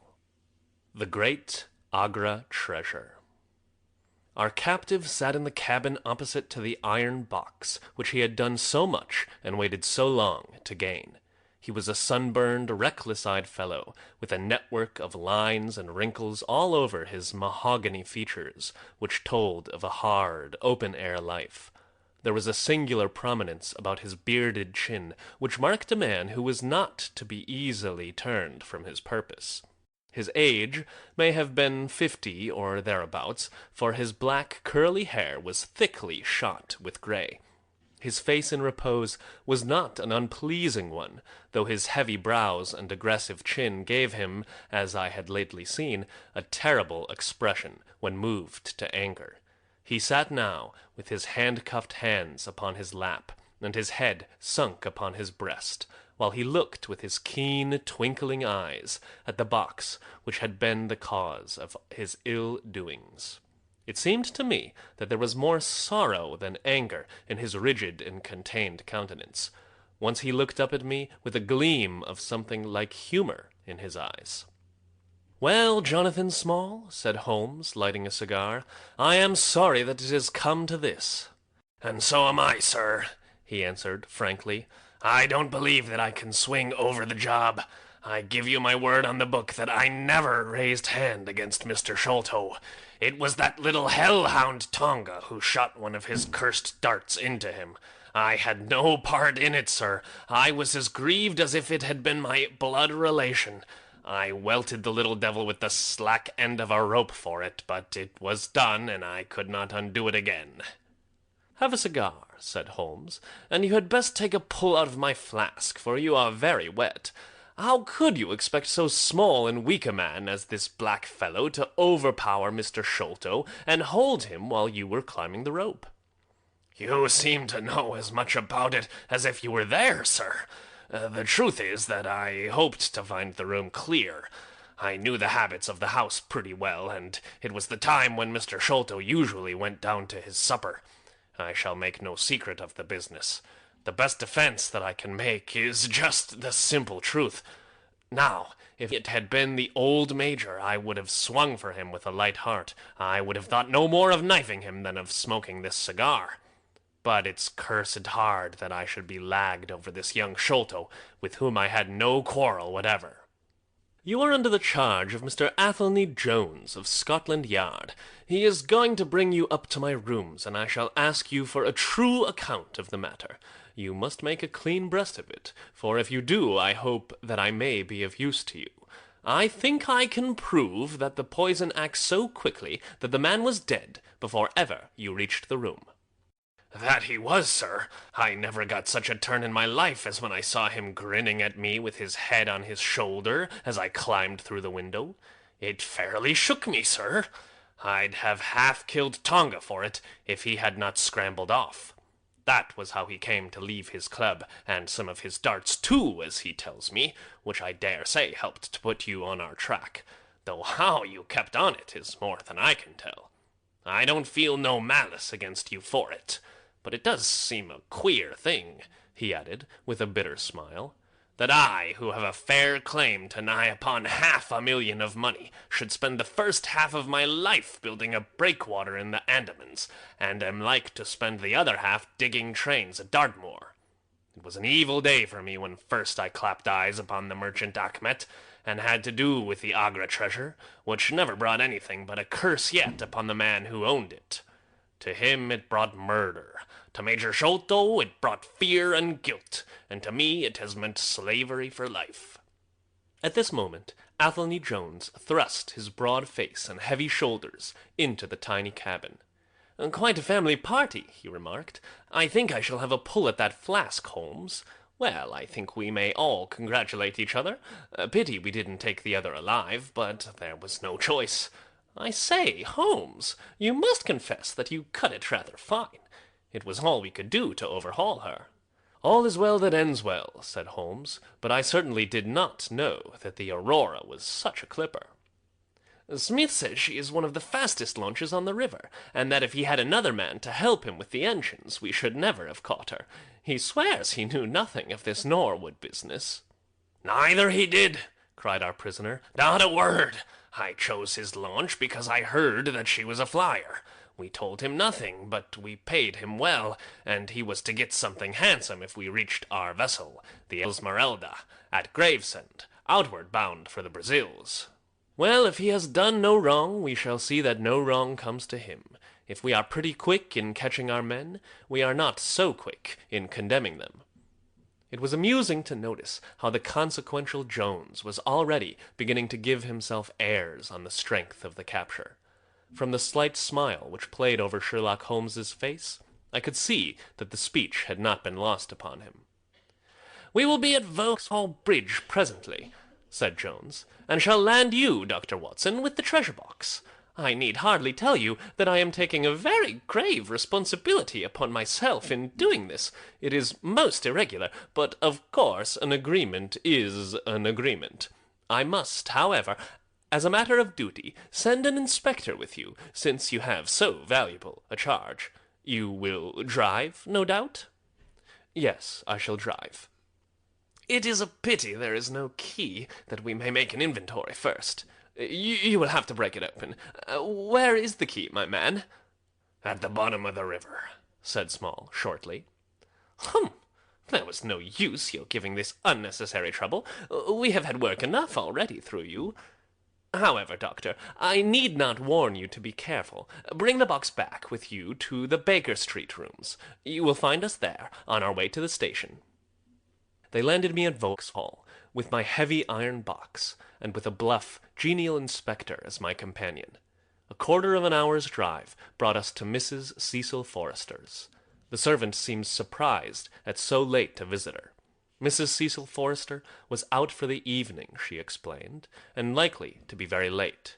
Miss Morstan, however, was in the drawing-room, so to the drawing-room I went, box in hand, leaving the obliging inspector in the cab. She was seated by the open window, dressed in some sort of white, diaphanous material, with a little touch of scarlet at the neck and waist. The soft light of a shaded lamp fell upon her as she leaned back in the basket chair, playing over her sweet, grave face, and tinting with a dull metallic sparkle the rich coils of her luxuriant hair. One white arm and hand drooped over the side of the chair, and her whole pose and figure spoke of an absorbing melancholy. With the sound of my footfall, she sprang to her feet, however, and a bright flush of surprise and of pleasure colored her pale cheeks. "I heard a cab drive up," she said. "I thought that Mrs. Forrester had come back very early, but I never dreamed that it might be you. What news have you brought me?" "I have brought something better than news," said I, putting down the box upon the table and speaking jovially and boisterously, though my heart was heavy within me. "I have brought you something which is worth all the news in the world. I have brought you a fortune." She glanced at the iron box. "Is that the treasure, then?" she asked, coolly enough. "Yes, this is the great Agra treasure. Half of it is yours, and half is Thaddeus Sholto's. You will have a couple of 100,000 each. Think of that! An annuity of 10,000 pounds. There will be few richer young ladies in England. Is it not glorious?" I think that I must have been rather overacting my delight, and that she detected a hollow ring in my congratulations, for I saw her eyebrows rise a little, and she glanced at me curiously. "If I have it," said she, "I owe it to you." "No, no," I answered, "not to me, but to my friend Sherlock Holmes. With all the will in the world, I could never have followed up a clue which has taxed even his analytical genius. As it was, we very nearly lost it at the last moment." "Pray sit down and tell me all about it, Dr. Watson," said she. I narrated briefly what had occurred since I had seen her last. Holmes's new method of search, the discovery of the Aurora, the appearance of Athelney Jones, our expedition in the evening, and the wild chase down the Thames. She listened with parted lips and shining eyes to my recital of our adventures. When I spoke of the dart which had so narrowly missed us, she turned so white that I feared that she was about to faint. "It is nothing," she said, as I hastened to pour her out some water. "I am all right again. It was a shock to me to hear that I had placed my friends in such horrible peril." "That is all over," I answered. "It was nothing. I will tell you no more gloomy details. Let us turn to something brighter. There is the treasure. What could be brighter than that? I got leave to bring it with me, thinking that it would interest you to be the first to see it." "It would be of great interest to me," she said. There was no eagerness in her voice, however. It had struck her, doubtless, that it might seem ungracious upon her part to be indifferent to a prize which had cost us so much to win. "What a pretty box!" she said, stooping over it. "This is Indian work, I suppose?" "Yes, it is Benares metalwork." "And so heavy!" she exclaimed, trying to raise it. "The box alone must be of some value. Where is the key?" "Small threw it into the Thames," I answered. "I must borrow Mrs. Forrester's poker." There was in the front a thick and broad hasp, wrought in the image of a sitting Buddha. Under this I thrust the end of the poker and twisted it outward as a lever. The hasp sprang open with a loud snap. With trembling fingers I flung back the lid. We both stood gazing in astonishment. The box was empty. No wonder that it was heavy. The ironwork was 2/3 of an inch thick all around. It was massive, well made, and solid, like a chest constructed to carry things of great price, but not one shred or crumb of metal or jewelry lay within it. It was absolutely and completely empty. "The treasure is lost," said Miss Morstan, calmly. As I listened to the words and realized what they meant, a great shadow seemed to pass from my soul. I did not know how this Agra treasure had weighed me down, until now that it was finally removed. It was selfish, no doubt, disloyal, wrong, but I could realize nothing save that the golden barrier was gone from between us. "Thank God!" I ejaculated from my very heart. She looked at me with a quick, questioning smile. "Why do you say that?" she asked. "Because you are within my reach again," I said, taking her hand. She did not withdraw it. "Because I love you, Mary, as truly as ever a man loved a woman. Because this treasure, these riches, sealed my lips. Now that they are gone, I can tell you how I love you. That is why I said thank God." "Then I say thank God too," she whispered, as I drew her to my side. Whoever had lost a treasure, I knew that night that I had gained one. End of chapter 11.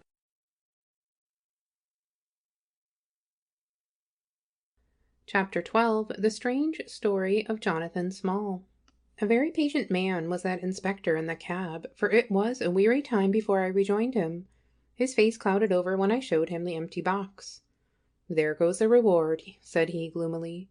"Where there is no money there is no pay. This night's work would have been worth a tenner each to Sam Brown and me if the treasure had been there." "Mr. Thaddeus Sholto is a rich man," I said. "He will see that you are rewarded, treasure or no." The inspector shook his head despondently, however. "It's a bad job," he repeated, "and so Mr. Althane Jones will think." His forecast proved to be correct, for the detective looked blank enough when I got to Baker Street and showed him the empty box. They had only just arrived, Holmes, the prisoner, and he, for they had changed their plans so far as to report themselves at a station upon the way. My companion lounged in his armchair with his usual listless expression, while Small sat stolidly opposite to him with his wooden leg cocked over his sound one. As I exhibited the empty box, he leaned back in his chair and laughed aloud. "This is your doing, Small," said Althane Jones angrily. "Yes, I have put it away where you shall never lay hand upon it," he cried exultantly. "It is my treasure, and if I can't have the loot, I'll take darn good care that no one else does. I tell you that no living man has any right to it unless it is 3 men who are in the Andaman convict barracks and myself. I know now that I cannot have the use of it, and I know that they cannot. I have acted all through for them as much as for myself. It's been the sign of 4 with us always. Well, I know that they would have had me do just what I have done, and throw the treasure into the Thames rather than let it go to kith or kin of Sholto or of Morstan. It was not to make them rich that we did it for Achmet. You'll find the treasure where the key is, and where little Tonga is. When I saw that your launch must catch us, I put the loot away in a safe place. There are no rupees for you this journey." "You are deceiving us, Small," said Althane Jones sternly. "If you had wished to throw the treasure into the Thames, it would have been easier for you to have thrown box and all." "Easier for me to throw, and easier for you to recover," he answered with a shrewd, sidelong look. "The man that was clever enough to hunt me down is clever enough to pick an iron box from the bottom of a river. Now that they are scattered over 5 miles or so, it may be a harder job. It went to my heart to do it, though. I was half mad when you came up with us. However, there's no good grieving over it. I've had ups in my life, and I've had downs, but I've learned not to cry over spilled milk." "This is a very serious matter, Small," said the detective. "If you had helped justice instead of thwarting it in this way, you would have had a better chance at your trial." "Justice," snarled the ex-convict. "A pretty justice!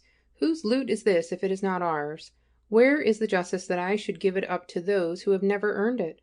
Look how I have earned it. 20 long years in that fever-ridden swamp, all day at work under the mangrove tree, all night chained up in the filthy convict huts, bitten by mosquitoes, racked with ague, bullied by every cursed black-faced policeman who loved to take it out of a white man. That was how I earned the Agra treasure. And you talk to me of justice because I cannot bear to feel that I have paid this price only that another may enjoy it. I would rather swing a score of times, or have one of Tonga's darts in my hide, than live in a convict's cell and feel that another man is at his ease in a palace with the money that should be mine." Small had dropped his mask of stoicism, and all this came out in a wild whirl of words, while his eyes blazed and the handcuffs clanked together with the impassioned movement of his hands. I could understand, as I saw the fury and the passion of the man, that it was no groundless or unnatural terror which had possessed Major Sholto when he first learned that the injured convict was upon his track. "You forget that we know nothing of all this," said Holmes quietly. "We have not heard your story, and we cannot tell how far justice may originally have been on your side." "Well, sir, you have been very fair spoken to me, though I can see that I have you to thank that I have these bracelets upon my wrists. Still, I bear no grudge for that. It is all fair and above board. If you want to hear my story, I have no wish to hold it back. What I say to you is God's truth, every word of it. Thank you. You can put the glass beside me here, and I'll put my lips to it if I am dry. I am a Worcestershire man myself, born near Pershore. I dare say you would find a heap of Smalls living there now, if you were to look. I have often thought of taking a look round there, but the truth is that I was never much of a credit to the family, and I doubt if they would be so very glad to see me.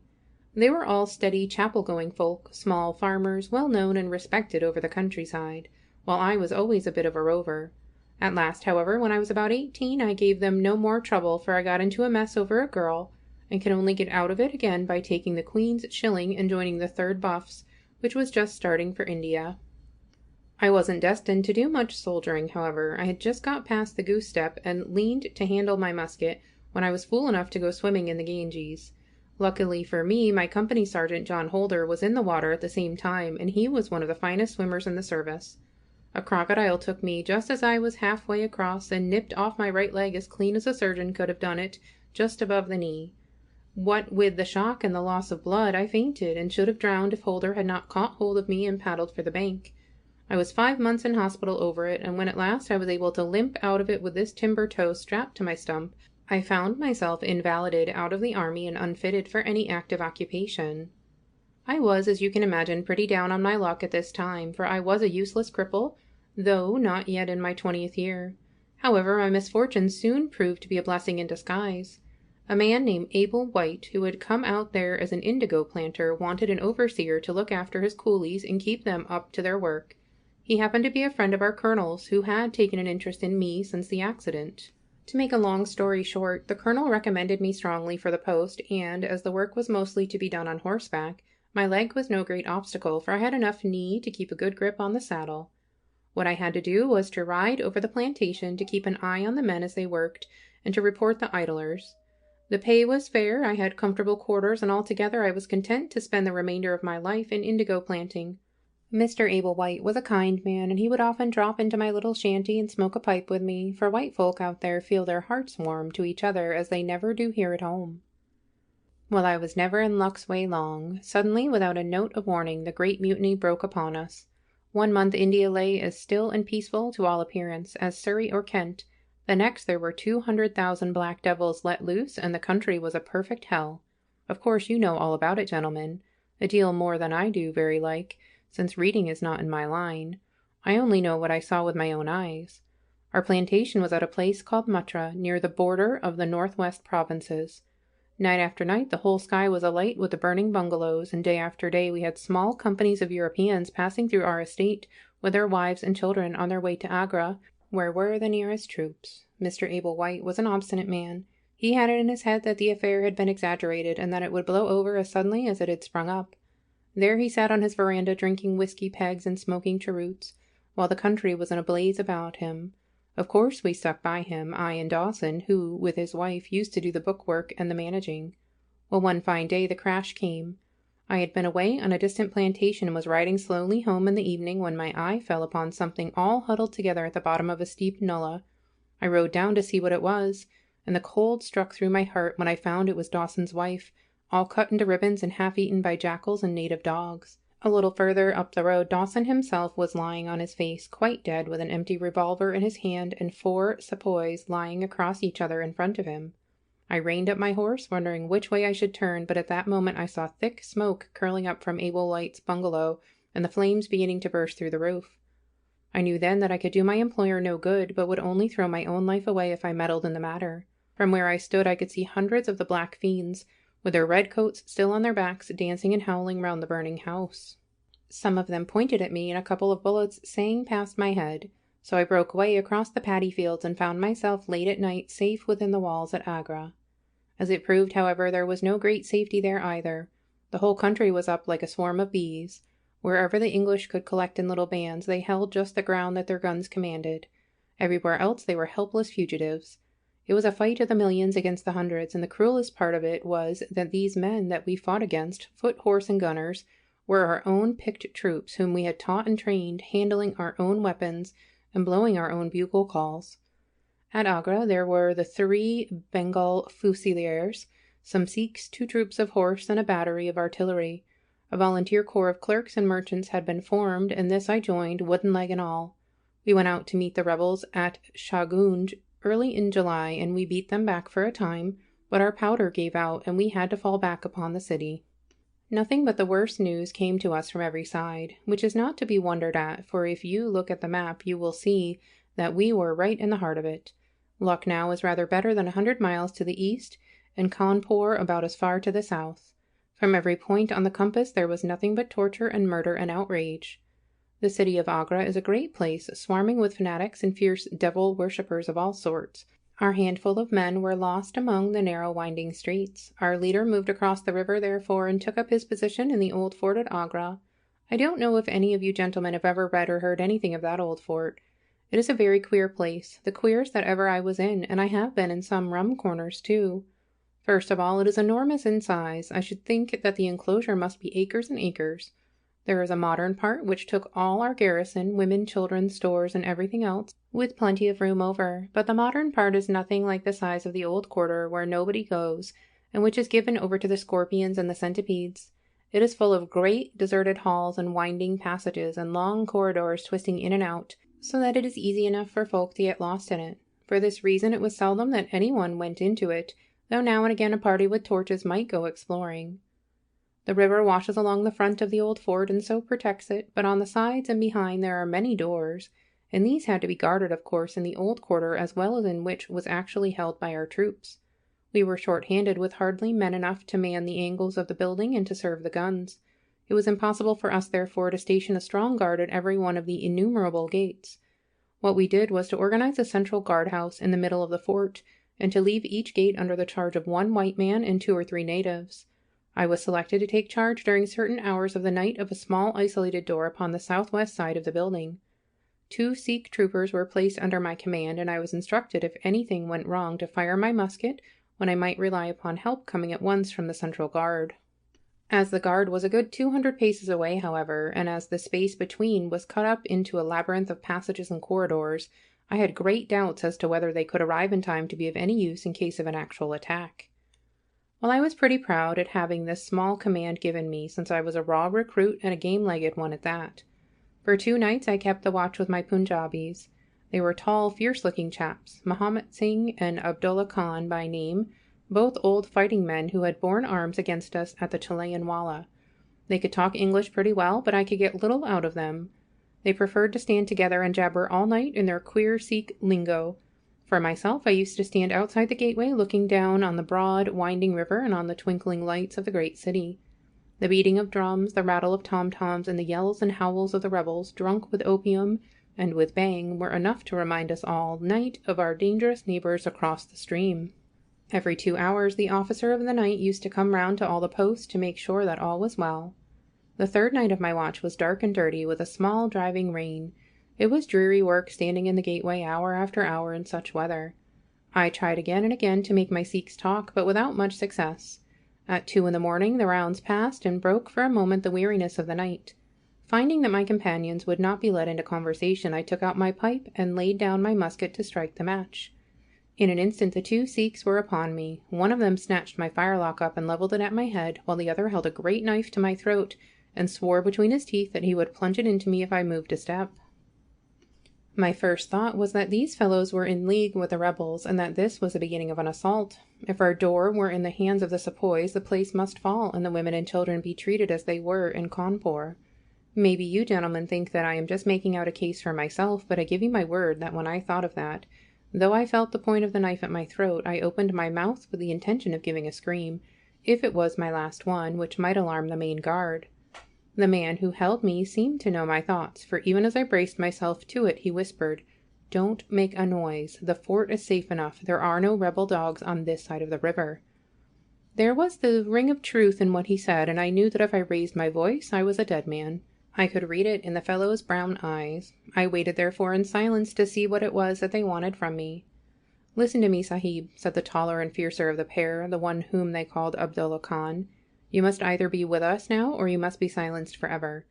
The thing is too great a one for us to hesitate. Either you are heart and soul with us, on your oath on the cross of the Christians, or your body this night shall be thrown into the ditch, and we shall pass over to our brothers in the rebel army.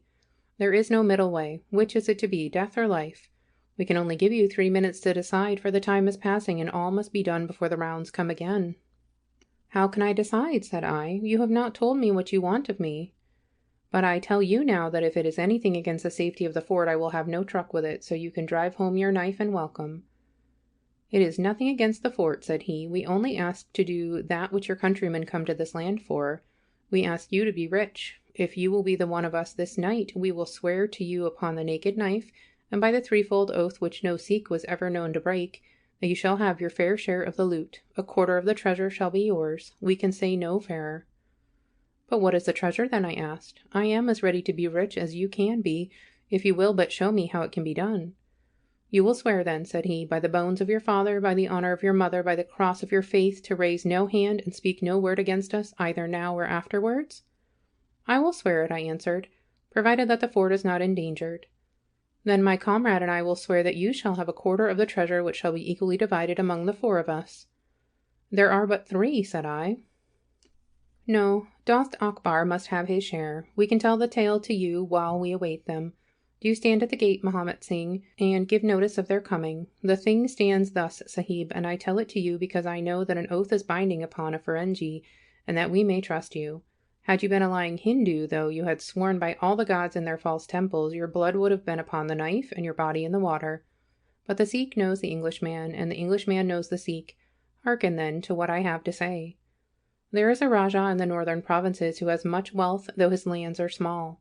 Much has come to him from his father, and more still he has set by himself, for he is of a low nature and hoards his gold rather than spends it.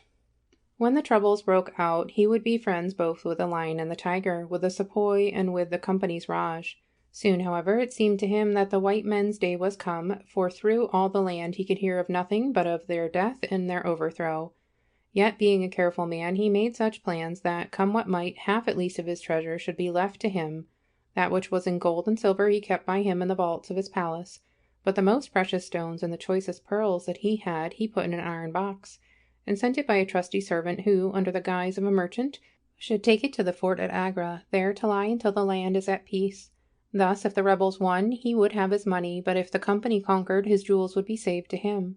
Having thus divided his hoard, he threw himself into the cause of the sepoys, since they were strong upon his borders. By doing this, mark you, Sahib, his property becomes the due of those who have been true to their salt. This pretended merchant, who travels under the name of Achmet, is now in the city of Agra, and desires to gain his way into the fort. He has with him a travelling companion, my foster brother, Dost Akbar, who knows his secret. Dost Akbar has promised this night to lead him to a side postern of the fort, and has chosen this one for his purpose. Here he will come presently, and here he will find Mahomet Singh and myself awaiting him. The place is lonely, and none shall know of his coming. The world shall know of the merchant Achmet no more, but the great treasure of the Rajah shall be divided among us. What say you to it, Sahib? In Worcestershire the life of a man seems a great and a sacred thing, but it is very different when there is fire and blood all round you, and you have been used to meeting death at every turn. Whether Achmet the merchant lived or died was a thing as light as air to me, but at the talk about the treasure my heart turned to it, and I thought of what I might do in the old country with it, and how my folk would stare when they saw their ne'er-do-well coming back with his pockets full of gold moidores. I had therefore already made up my mind. Abdullah Khan, however, thinking that I hesitated, pressed the matter more closely. "Consider, Sahib," said he, "that if this man is taken by the commandment, he will be hung or shot, and his jewels taken by the government, so that no man will be a rupee the better for them. Now, since we do the taking of him, why should we not do the rest as well? The jewels will be as well with us as in the company's coffers. There will be enough to make every one of us rich men and great chiefs. No one can know about the matter, for here we are cut off from all men. What could be better for the purpose? Say again then, Sahib, whether you are with us, or if we must look upon you as an enemy." "I am with you, heart and soul," said I. "It is well," he answered, handing me back my firelock. "You see that we trust you, for your word, like ours, is not to be broken. We have now only to wait for my brother and the merchant." "Does your brother know, then, of what you will do?" I asked. "The plan is his. He has devised it. We will go to the gate and share the watch with Mahomet Singh." The rain was still falling steadily, for it was just the beginning of the wet season. Brown, heavy clouds were drifting across the sky, and it was hard to see more than a stone cast. A deep moat lay in front of our door, but the water was in places nearly dried up, and it could easily be crossed. It was strange to me to be standing there with these two wild Punjabis waiting for the man who was coming to his death. Suddenly my eye caught the glint of a shaded lantern at the other side of the moat. It vanished among the mound heaps and then appeared again, coming slowly in our direction. "Here they are," I exclaimed. "You will challenge him, Sahib, as usual," whispered Abdullah. "Give him no cause for fear. Send us in with him, and we shall do the rest while you stay here on guard. Have the lantern ready to uncover, that we may be sure that it is indeed the man." The light had flickered onwards, now stopping and now advancing, until I could see two dark figures upon the other side of the moat. I let them scramble down the sloping bank, splash through the mire, and climb halfway up to the gate before I challenged them. "Who goes there?" said I in a subdued voice. "Friends," came the answer. I uncovered my lantern and threw a flood of light upon them. The first was an enormous Sikh with a black beard which swept nearly down to his cummerbund. Outside of a show, I have never seen so tall a man. The other was a little fat, round fellow with a great yellow turban and a bundle in his hand done up in a shawl. He seemed to be all in a quiver with fear, for his hands twitched as if he had the ague, and his head kept turning to left and right with two bright little twinkling eyes, like a mouse when he ventures out from his hole. It gave me the chills to think of killing him, but I thought of the treasure, and my heart set as hard as a flint within me. When he saw my white face, he gave a little chirrup of joy and came running up towards me. "Your protection, Sahib," he panted. "Your protection for the unhappy merchant Achmet. I have travelled across Rajputana that I might seek the shelter of the fort at Agra. I have been robbed and beaten and abused because I have been the friend of the company. It is a blessed night, this, when I am once more in safety, I and my poor possessions." "What have you in the bundle?" I asked. "An iron box," he answered, "which contains one or two little family matters which are of no value to others, but which I should be sorry to lose. Yet I am not a beggar, and I shall reward you, young Sahib, and your governor also, if he will give me the shelter I ask." I could not trust myself to speak longer with the man. The more I looked at his fat, frightened face, the harder did it seem that we should slay him in cold blood. It was best to get it over. "Take him to the main guard," said I. The two Sikhs closed in upon him on each side, and the giant walked behind, while they marched in through the dark gateway. Never was a man so compassed round with death. I remained at the gateway with the lantern. I could hear the measured tramp of their footsteps sounding through the lonely corridors. Suddenly it ceased, and I heard voices and a scuffle with the sounds of blows. A moment later there came, to my horror, a rush of footsteps coming in my direction, with the loud breathing of a running man. I turned my lantern down the long, straight passage, and there was the fat man, running like the wind, with a smear of blood across his face, and close at his heels, bounding like a tiger, the great black-bearded Sikh, with a knife flashing in his hand. I have never seen a man run so fast as that little merchant. He was gaining on the Sikh, and I could see that if he once passed me and got to the open air, he would save himself yet. My heart softened to him, but again the thought of his treasure turned me hard and bitter. I cast my firelock between his legs as he raced past, and he rolled twice over like a shot rabbit. Ere he could stagger to his feet, the Sikh was upon him and buried his knife twice in his side. The man never uttered moan nor moved muscle, but lay where he had fallen. I think myself that he may have broken his neck with the fall. You see, gentlemen, that I am keeping my promise. I am telling you every work of the business just exactly as it happened, whether it is in my favor or not. He stopped and held out his manacled hands for the whiskey and water which Holmes had brewed for him.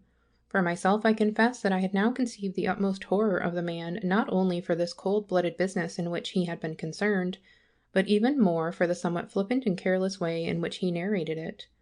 Whatever punishment was in store for him, I felt that he might expect no sympathy from me.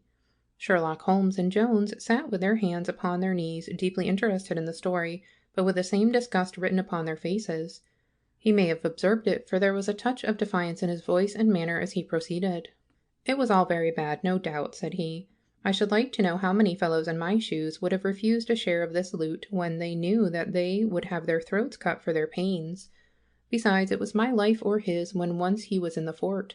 If he had got out, the whole business would come to light, and I should have been court-martialed and shot as likely as not, for people were not very lenient at a time like that." "Go on with your story," said Holmes shortly. "Well, we carried him in, Abdullah Akbar and I. A fine weight he was, too, for all that he was so short. Mahomet Singh was left to guard the door. We took him to a place which the Sikhs had already prepared. It was some distance off, where a winding passage leads to a great empty hall, the brick walls of which were all crumbling to pieces. The earth floor had sunk in at one place, making a natural grave, so we left Achmet the merchant there, having first covered him over with loose bricks. This done, we all went back to the treasure. It lay where he had dropped it when he was first attacked. The box was the same which now lies open upon your table.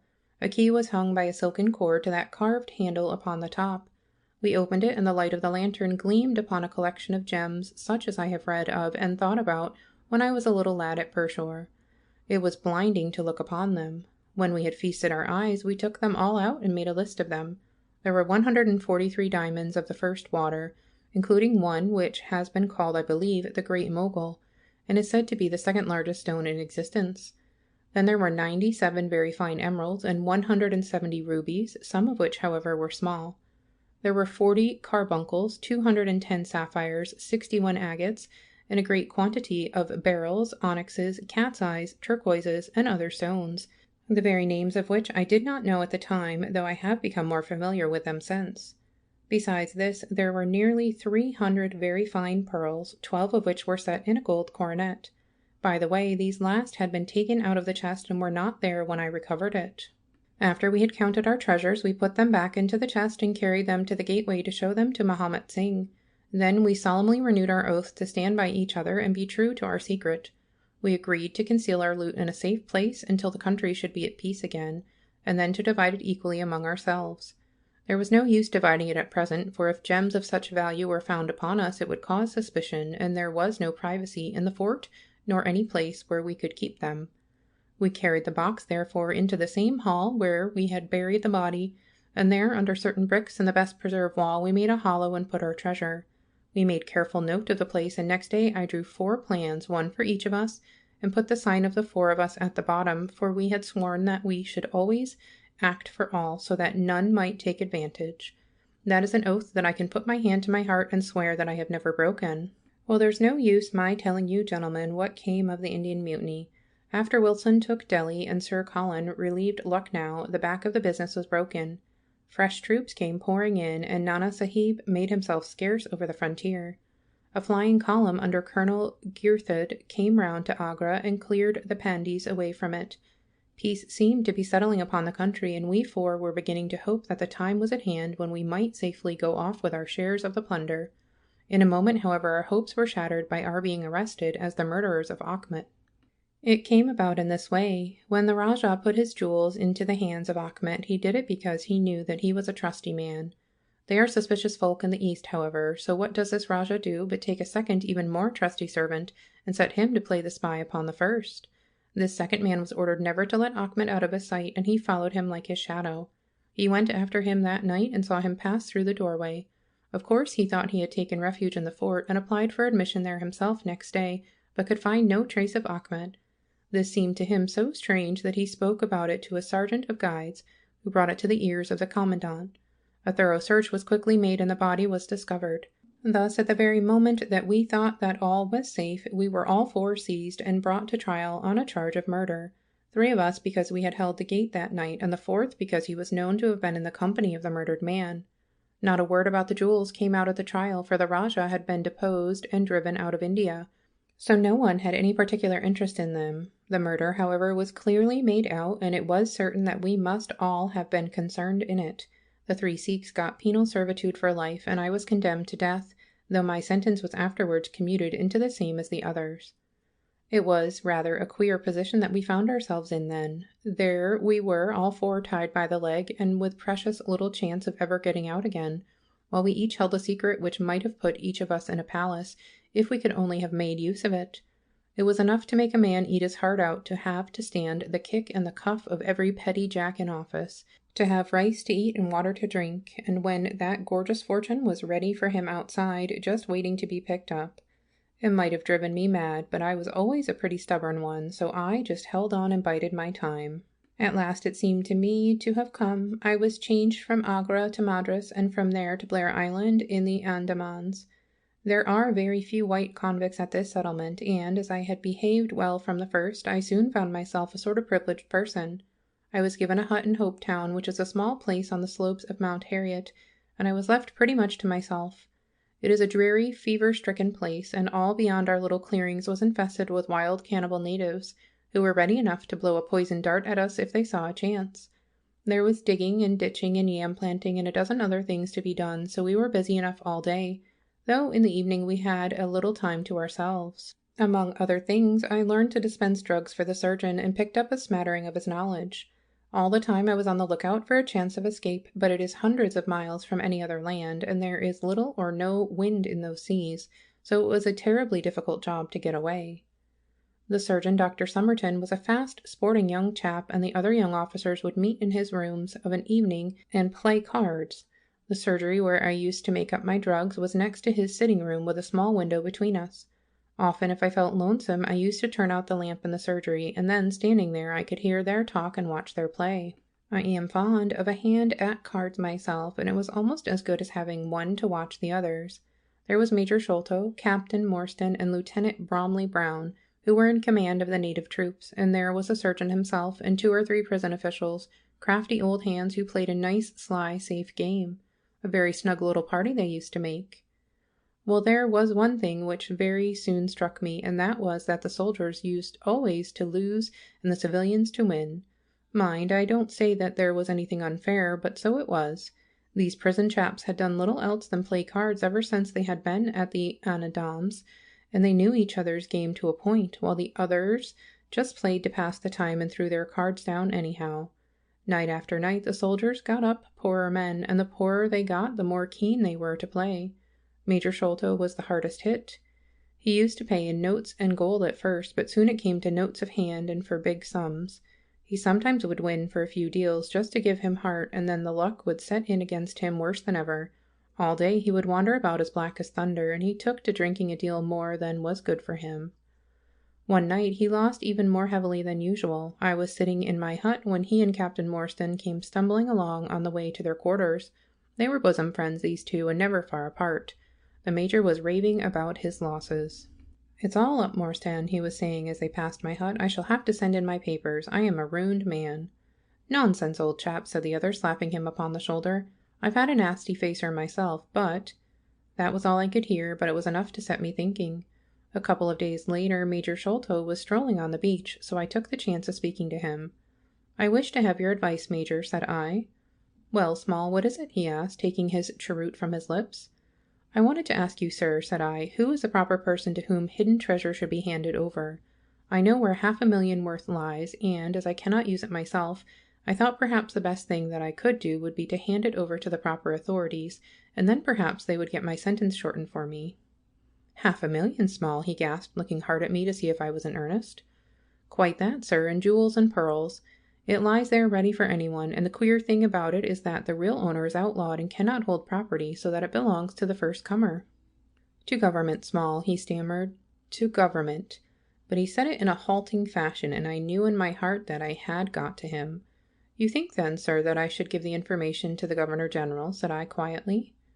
Well, you must not do anything rash, or that you might repent. Let me hear all about it, Small. Give me the facts."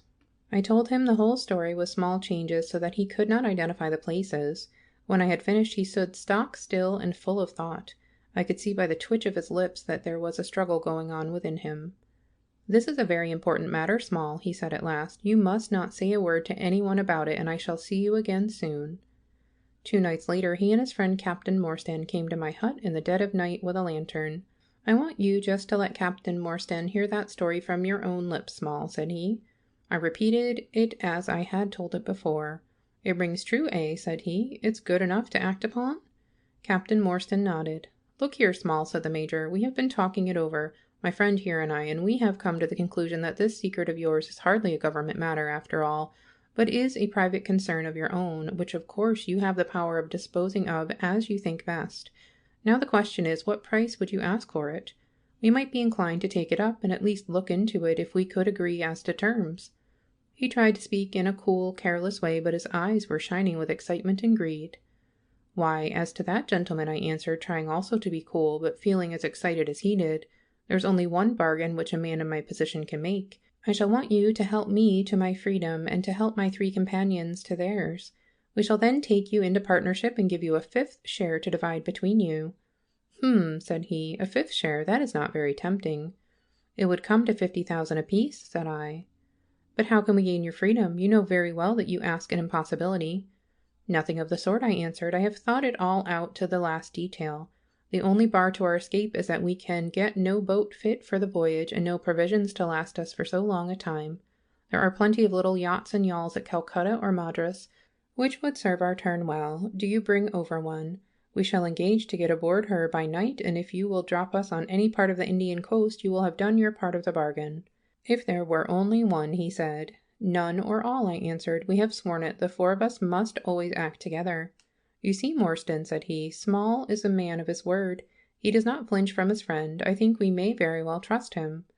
"It's a dirty business," the other answered. "Yet, as you say, the money would save our commissions handsomely."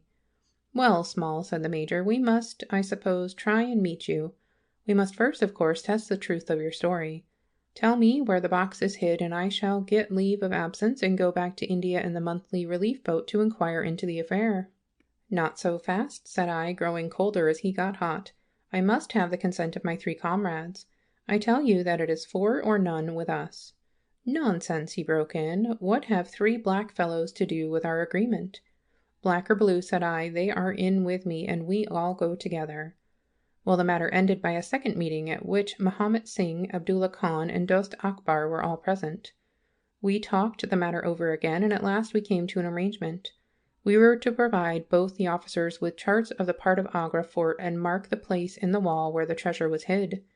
Major Sholto was to go to India to test our story. If he found the box, he was to leave it there, to send out a small yacht provisioned for a voyage, which was to lie off Rutland Island, and to which we were to make our way, and finally to return to his duties.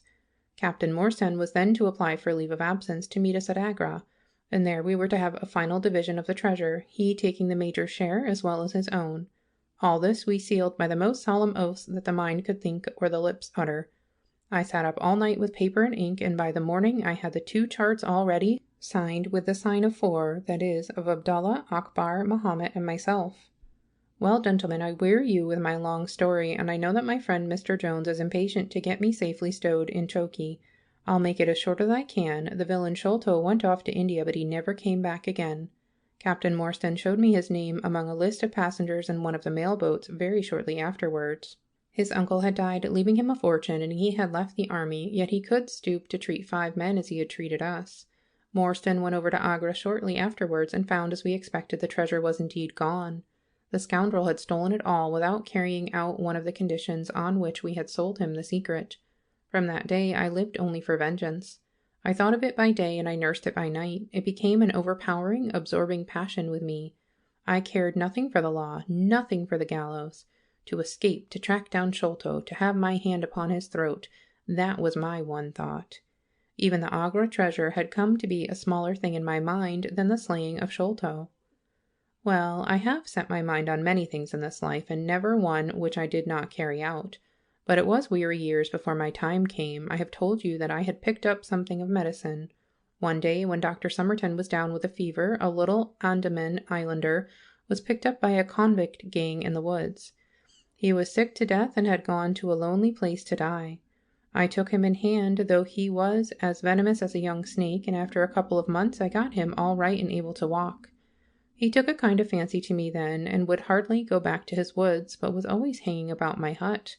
I learned a little of his lingo from him, and this made him all the fonder of me. Tonga, for that was his name, was a fine boatman and owned a big, roomy canoe of his own. When I found that he was devoted to me and would do anything to serve me, I saw my chance of escape. I talked it over with him. He was to bring his boat round on a certain night to an old wharf which was never guarded, and there he would pick me up. I gave him directions to have several gourds of water and a lot of yams, coconuts, and sweet potatoes. He was staunch and true, was little Tonga, and no man had ever had a more faithful mate. At the night named, he had his boat at the wharf. As it chanced, however, there was one of the convict guard down there, a vile Pathan who had never missed a chance of insulting and injuring me. I had always vowed vengeance, and now I had my chance. It was as if fate had placed him in my way that I might pay my debt before I left the island. He stood on the bank with his back to me and his carbine on his shoulder. I looked about for a stone to beat out his brains with, but none could I see. Then a queer thought came into my head and showed me where I could lay my hand on a weapon. I sat down in the darkness and unstrapped my wooden leg. With 3 long hops I was on him. He put his carbine to his shoulder, but I struck him full and knocked the whole front of his skull in. You can see the split in the wood now where I hit him. We both went down together, for I could not keep my balance, but when I got up I found him still lying quiet enough. I made for the boat, and in an hour we were well out at sea. Tonga had brought all his earthly possessions with him, his arms and his gods. Among other things he had a long bamboo spear and some Anandam coconut matting, with which I made a sort of sail. For 10 days we were beating about, trusting to luck, and on the 11th we were picked up by a trader, which was going from Singapore to Jeddah with a cargo of Malay pilgrims. They were a rum crowd, and Tonga and I soon managed to settle down among them. They had one very good quality: they let you alone and asked no questions. Well, if I were to tell you all the adventures that my little chum and I went through, you would not thank me, for I would have you here until the sun was shining. Here and there we drifted about the world, something always turning up to keep us from London. All the time, however, I never lost sight of my purpose. I would dream of Sholto at night. 100 times I have killed him in my sleep. At last, however, some 3 or 4 years later, we found ourselves in England. I had no great difficulty in finding where Sholto lived, and I set to work to discover whether he had realized the treasure, or if he still had it. I made friends with someone who could help me. I name no names, for I don't want to get anyone else in a hole, and I soon found that he still had the jewels. Then I tried to get at him in many ways, but he was pretty sly and had always 2 prize fighters besides his sons and his Khitmutgar on guard over him. One day, however, I got word that he was dying. I hurried at once to the garden, mad that he should slip out of my clutches like that, and looking through the window I saw him lying in his bed, with his sons on each side of him. I'd have come through and taken my chance with the 3 of them, only even as I looked at him his jaw dropped, and I knew that he was gone. I got into his room that same night, though, and I searched his papers to see if there was any record of where he had hidden our jewels. There was not a line, however, so I came away bitter and savage as a man could be. Before I left, I bethought me that if I ever met my Sikh friends again, it would be a satisfaction to know that I had left some mark of our hatred. So I scrawled down the sign of the 4 of us as it had been on the chart, and I pinned it on his bosom. It was too much that he should be taken to the grave without some token from the men whom he had robbed and befooled. We earned a living at this time by my exhibiting poor Tonga at fairs and other such places as a black cannibal. He would eat raw meat and dance his war dance, so we always had a hatful of pennies after a day's work. I still heard all the news from Pondicherry Lodge, and for some years there was no news to hear, except that they were hunting for the treasure. At last, however, came what we had waited for so long. The treasure had been found. It was up at the top of the house in Mr. Bartholomew Sholto's chemical laboratory. I came at once and had a look at the place, but I could not see how, with my wooden leg, I was to make my way up to it. I learned, however, about a trap door in the roof, and also about Mr. Sholto's supper hour. It seemed to me that I could manage the thing easily through Tonga. I brought him out with me with a long rope round his waist. He could climb like a cat, and he soon made his way through the roof, but, as ill luck would have it, Bartholomew Sholto was still in the room to his cost. Tonga thought he had done something very clever in killing him, for when I came up by the rope, I found him strutting about as proud as a peacock. Very much surprised was he when I made at him with the rope's end and cursed him for a little bloodthirsty imp. I took the treasure box and let it down, and then slid myself down, having first left the sign of the 4 upon the table, to show that the jewels had come back at last to those who had most right to them. Tonga then pulled up the rope, closed the window, and made off the way that he had come. I don't know that I have anything else to tell you. I had heard a waterman speak of the speed of Smith's launch, the Aurora, so I thought she would be a handy craft for our escape. I engaged with old Smith, and was to give him a big sum if he got us safe to our ship. He knew, no doubt, that there was some screw loose, but he was not in our secrets. All that is the truth, and if I tell it to you, gentlemen, it is not to amuse you, for you have not done me a very good turn, but it is because I believe the best defense I can make is just to hold back nothing, but let all the world know how badly I have myself been served by Major Sholto, and how innocent I am of the death of his son. A very remarkable account, said Sherlock Holmes. A fitting wind-up to an extremely interesting case. There is nothing at all new to me in the latter part of your narrative, except that you brought your own rope. That I did not know. By the way, I had hoped that Tonga had lost all his darts, yet he managed to shoot one at us in the boat. He had lost them all, sir, except the one which was in his blowpipe at the time. Ah, of course, said Holmes. I had not thought of that. Is there any other point which you would like to ask about? Asked the convict affably. I think not, thank you, my companion answered. Well, Holmes, said Anthony Jones, you are a man to be humoured, and we all know that you are a connoisseur of crime, but duty is duty, and I have gone rather far in doing what you and your friend asked me. I shall feel more at ease when we have our storyteller here safe under lock and key. The cab still waits, and there are 2 inspectors downstairs. I am much obliged to you both for your assistance. Of course, you will be wanted at the trial. Good night to you. Good night, gentlemen both, said Jonathan Small. You first, Small, remarked the wary Jones as they left the room. I'll take particular care that you don't club me with your wooden leg, whatever you may have done to the gentleman at the Andaman Isles. Well, and there is the end of our little drama, I remarked after we had sat some time smoking in silence. I fear that it may be the last investigation in which I shall have the chance of studying your methods. Miss Morstan has done me the honour to accept me as a husband in prospective. He gave a most dismal groan. I feared as much, said he. I really cannot congratulate you. I was a little hurt. Have you any reason to be dissatisfied with my choice? I asked. Not at all. I think she is one of the most charming young ladies I ever met, and might have been most useful in such work as we have been doing. She had a decided genius that way. Witness the way in which she preserved that Agra plan from all the other papers of her father. But love is an emotional thing, and whatever is emotional is opposed to that true cold reason which I place above all things. I should never marry myself, lest I bias my judgment. I trust, said I, laughing, that my judgment may survive the ordeal, but you look weary. Yes, the reaction is already upon me. I shall be as limp as a rag for a week.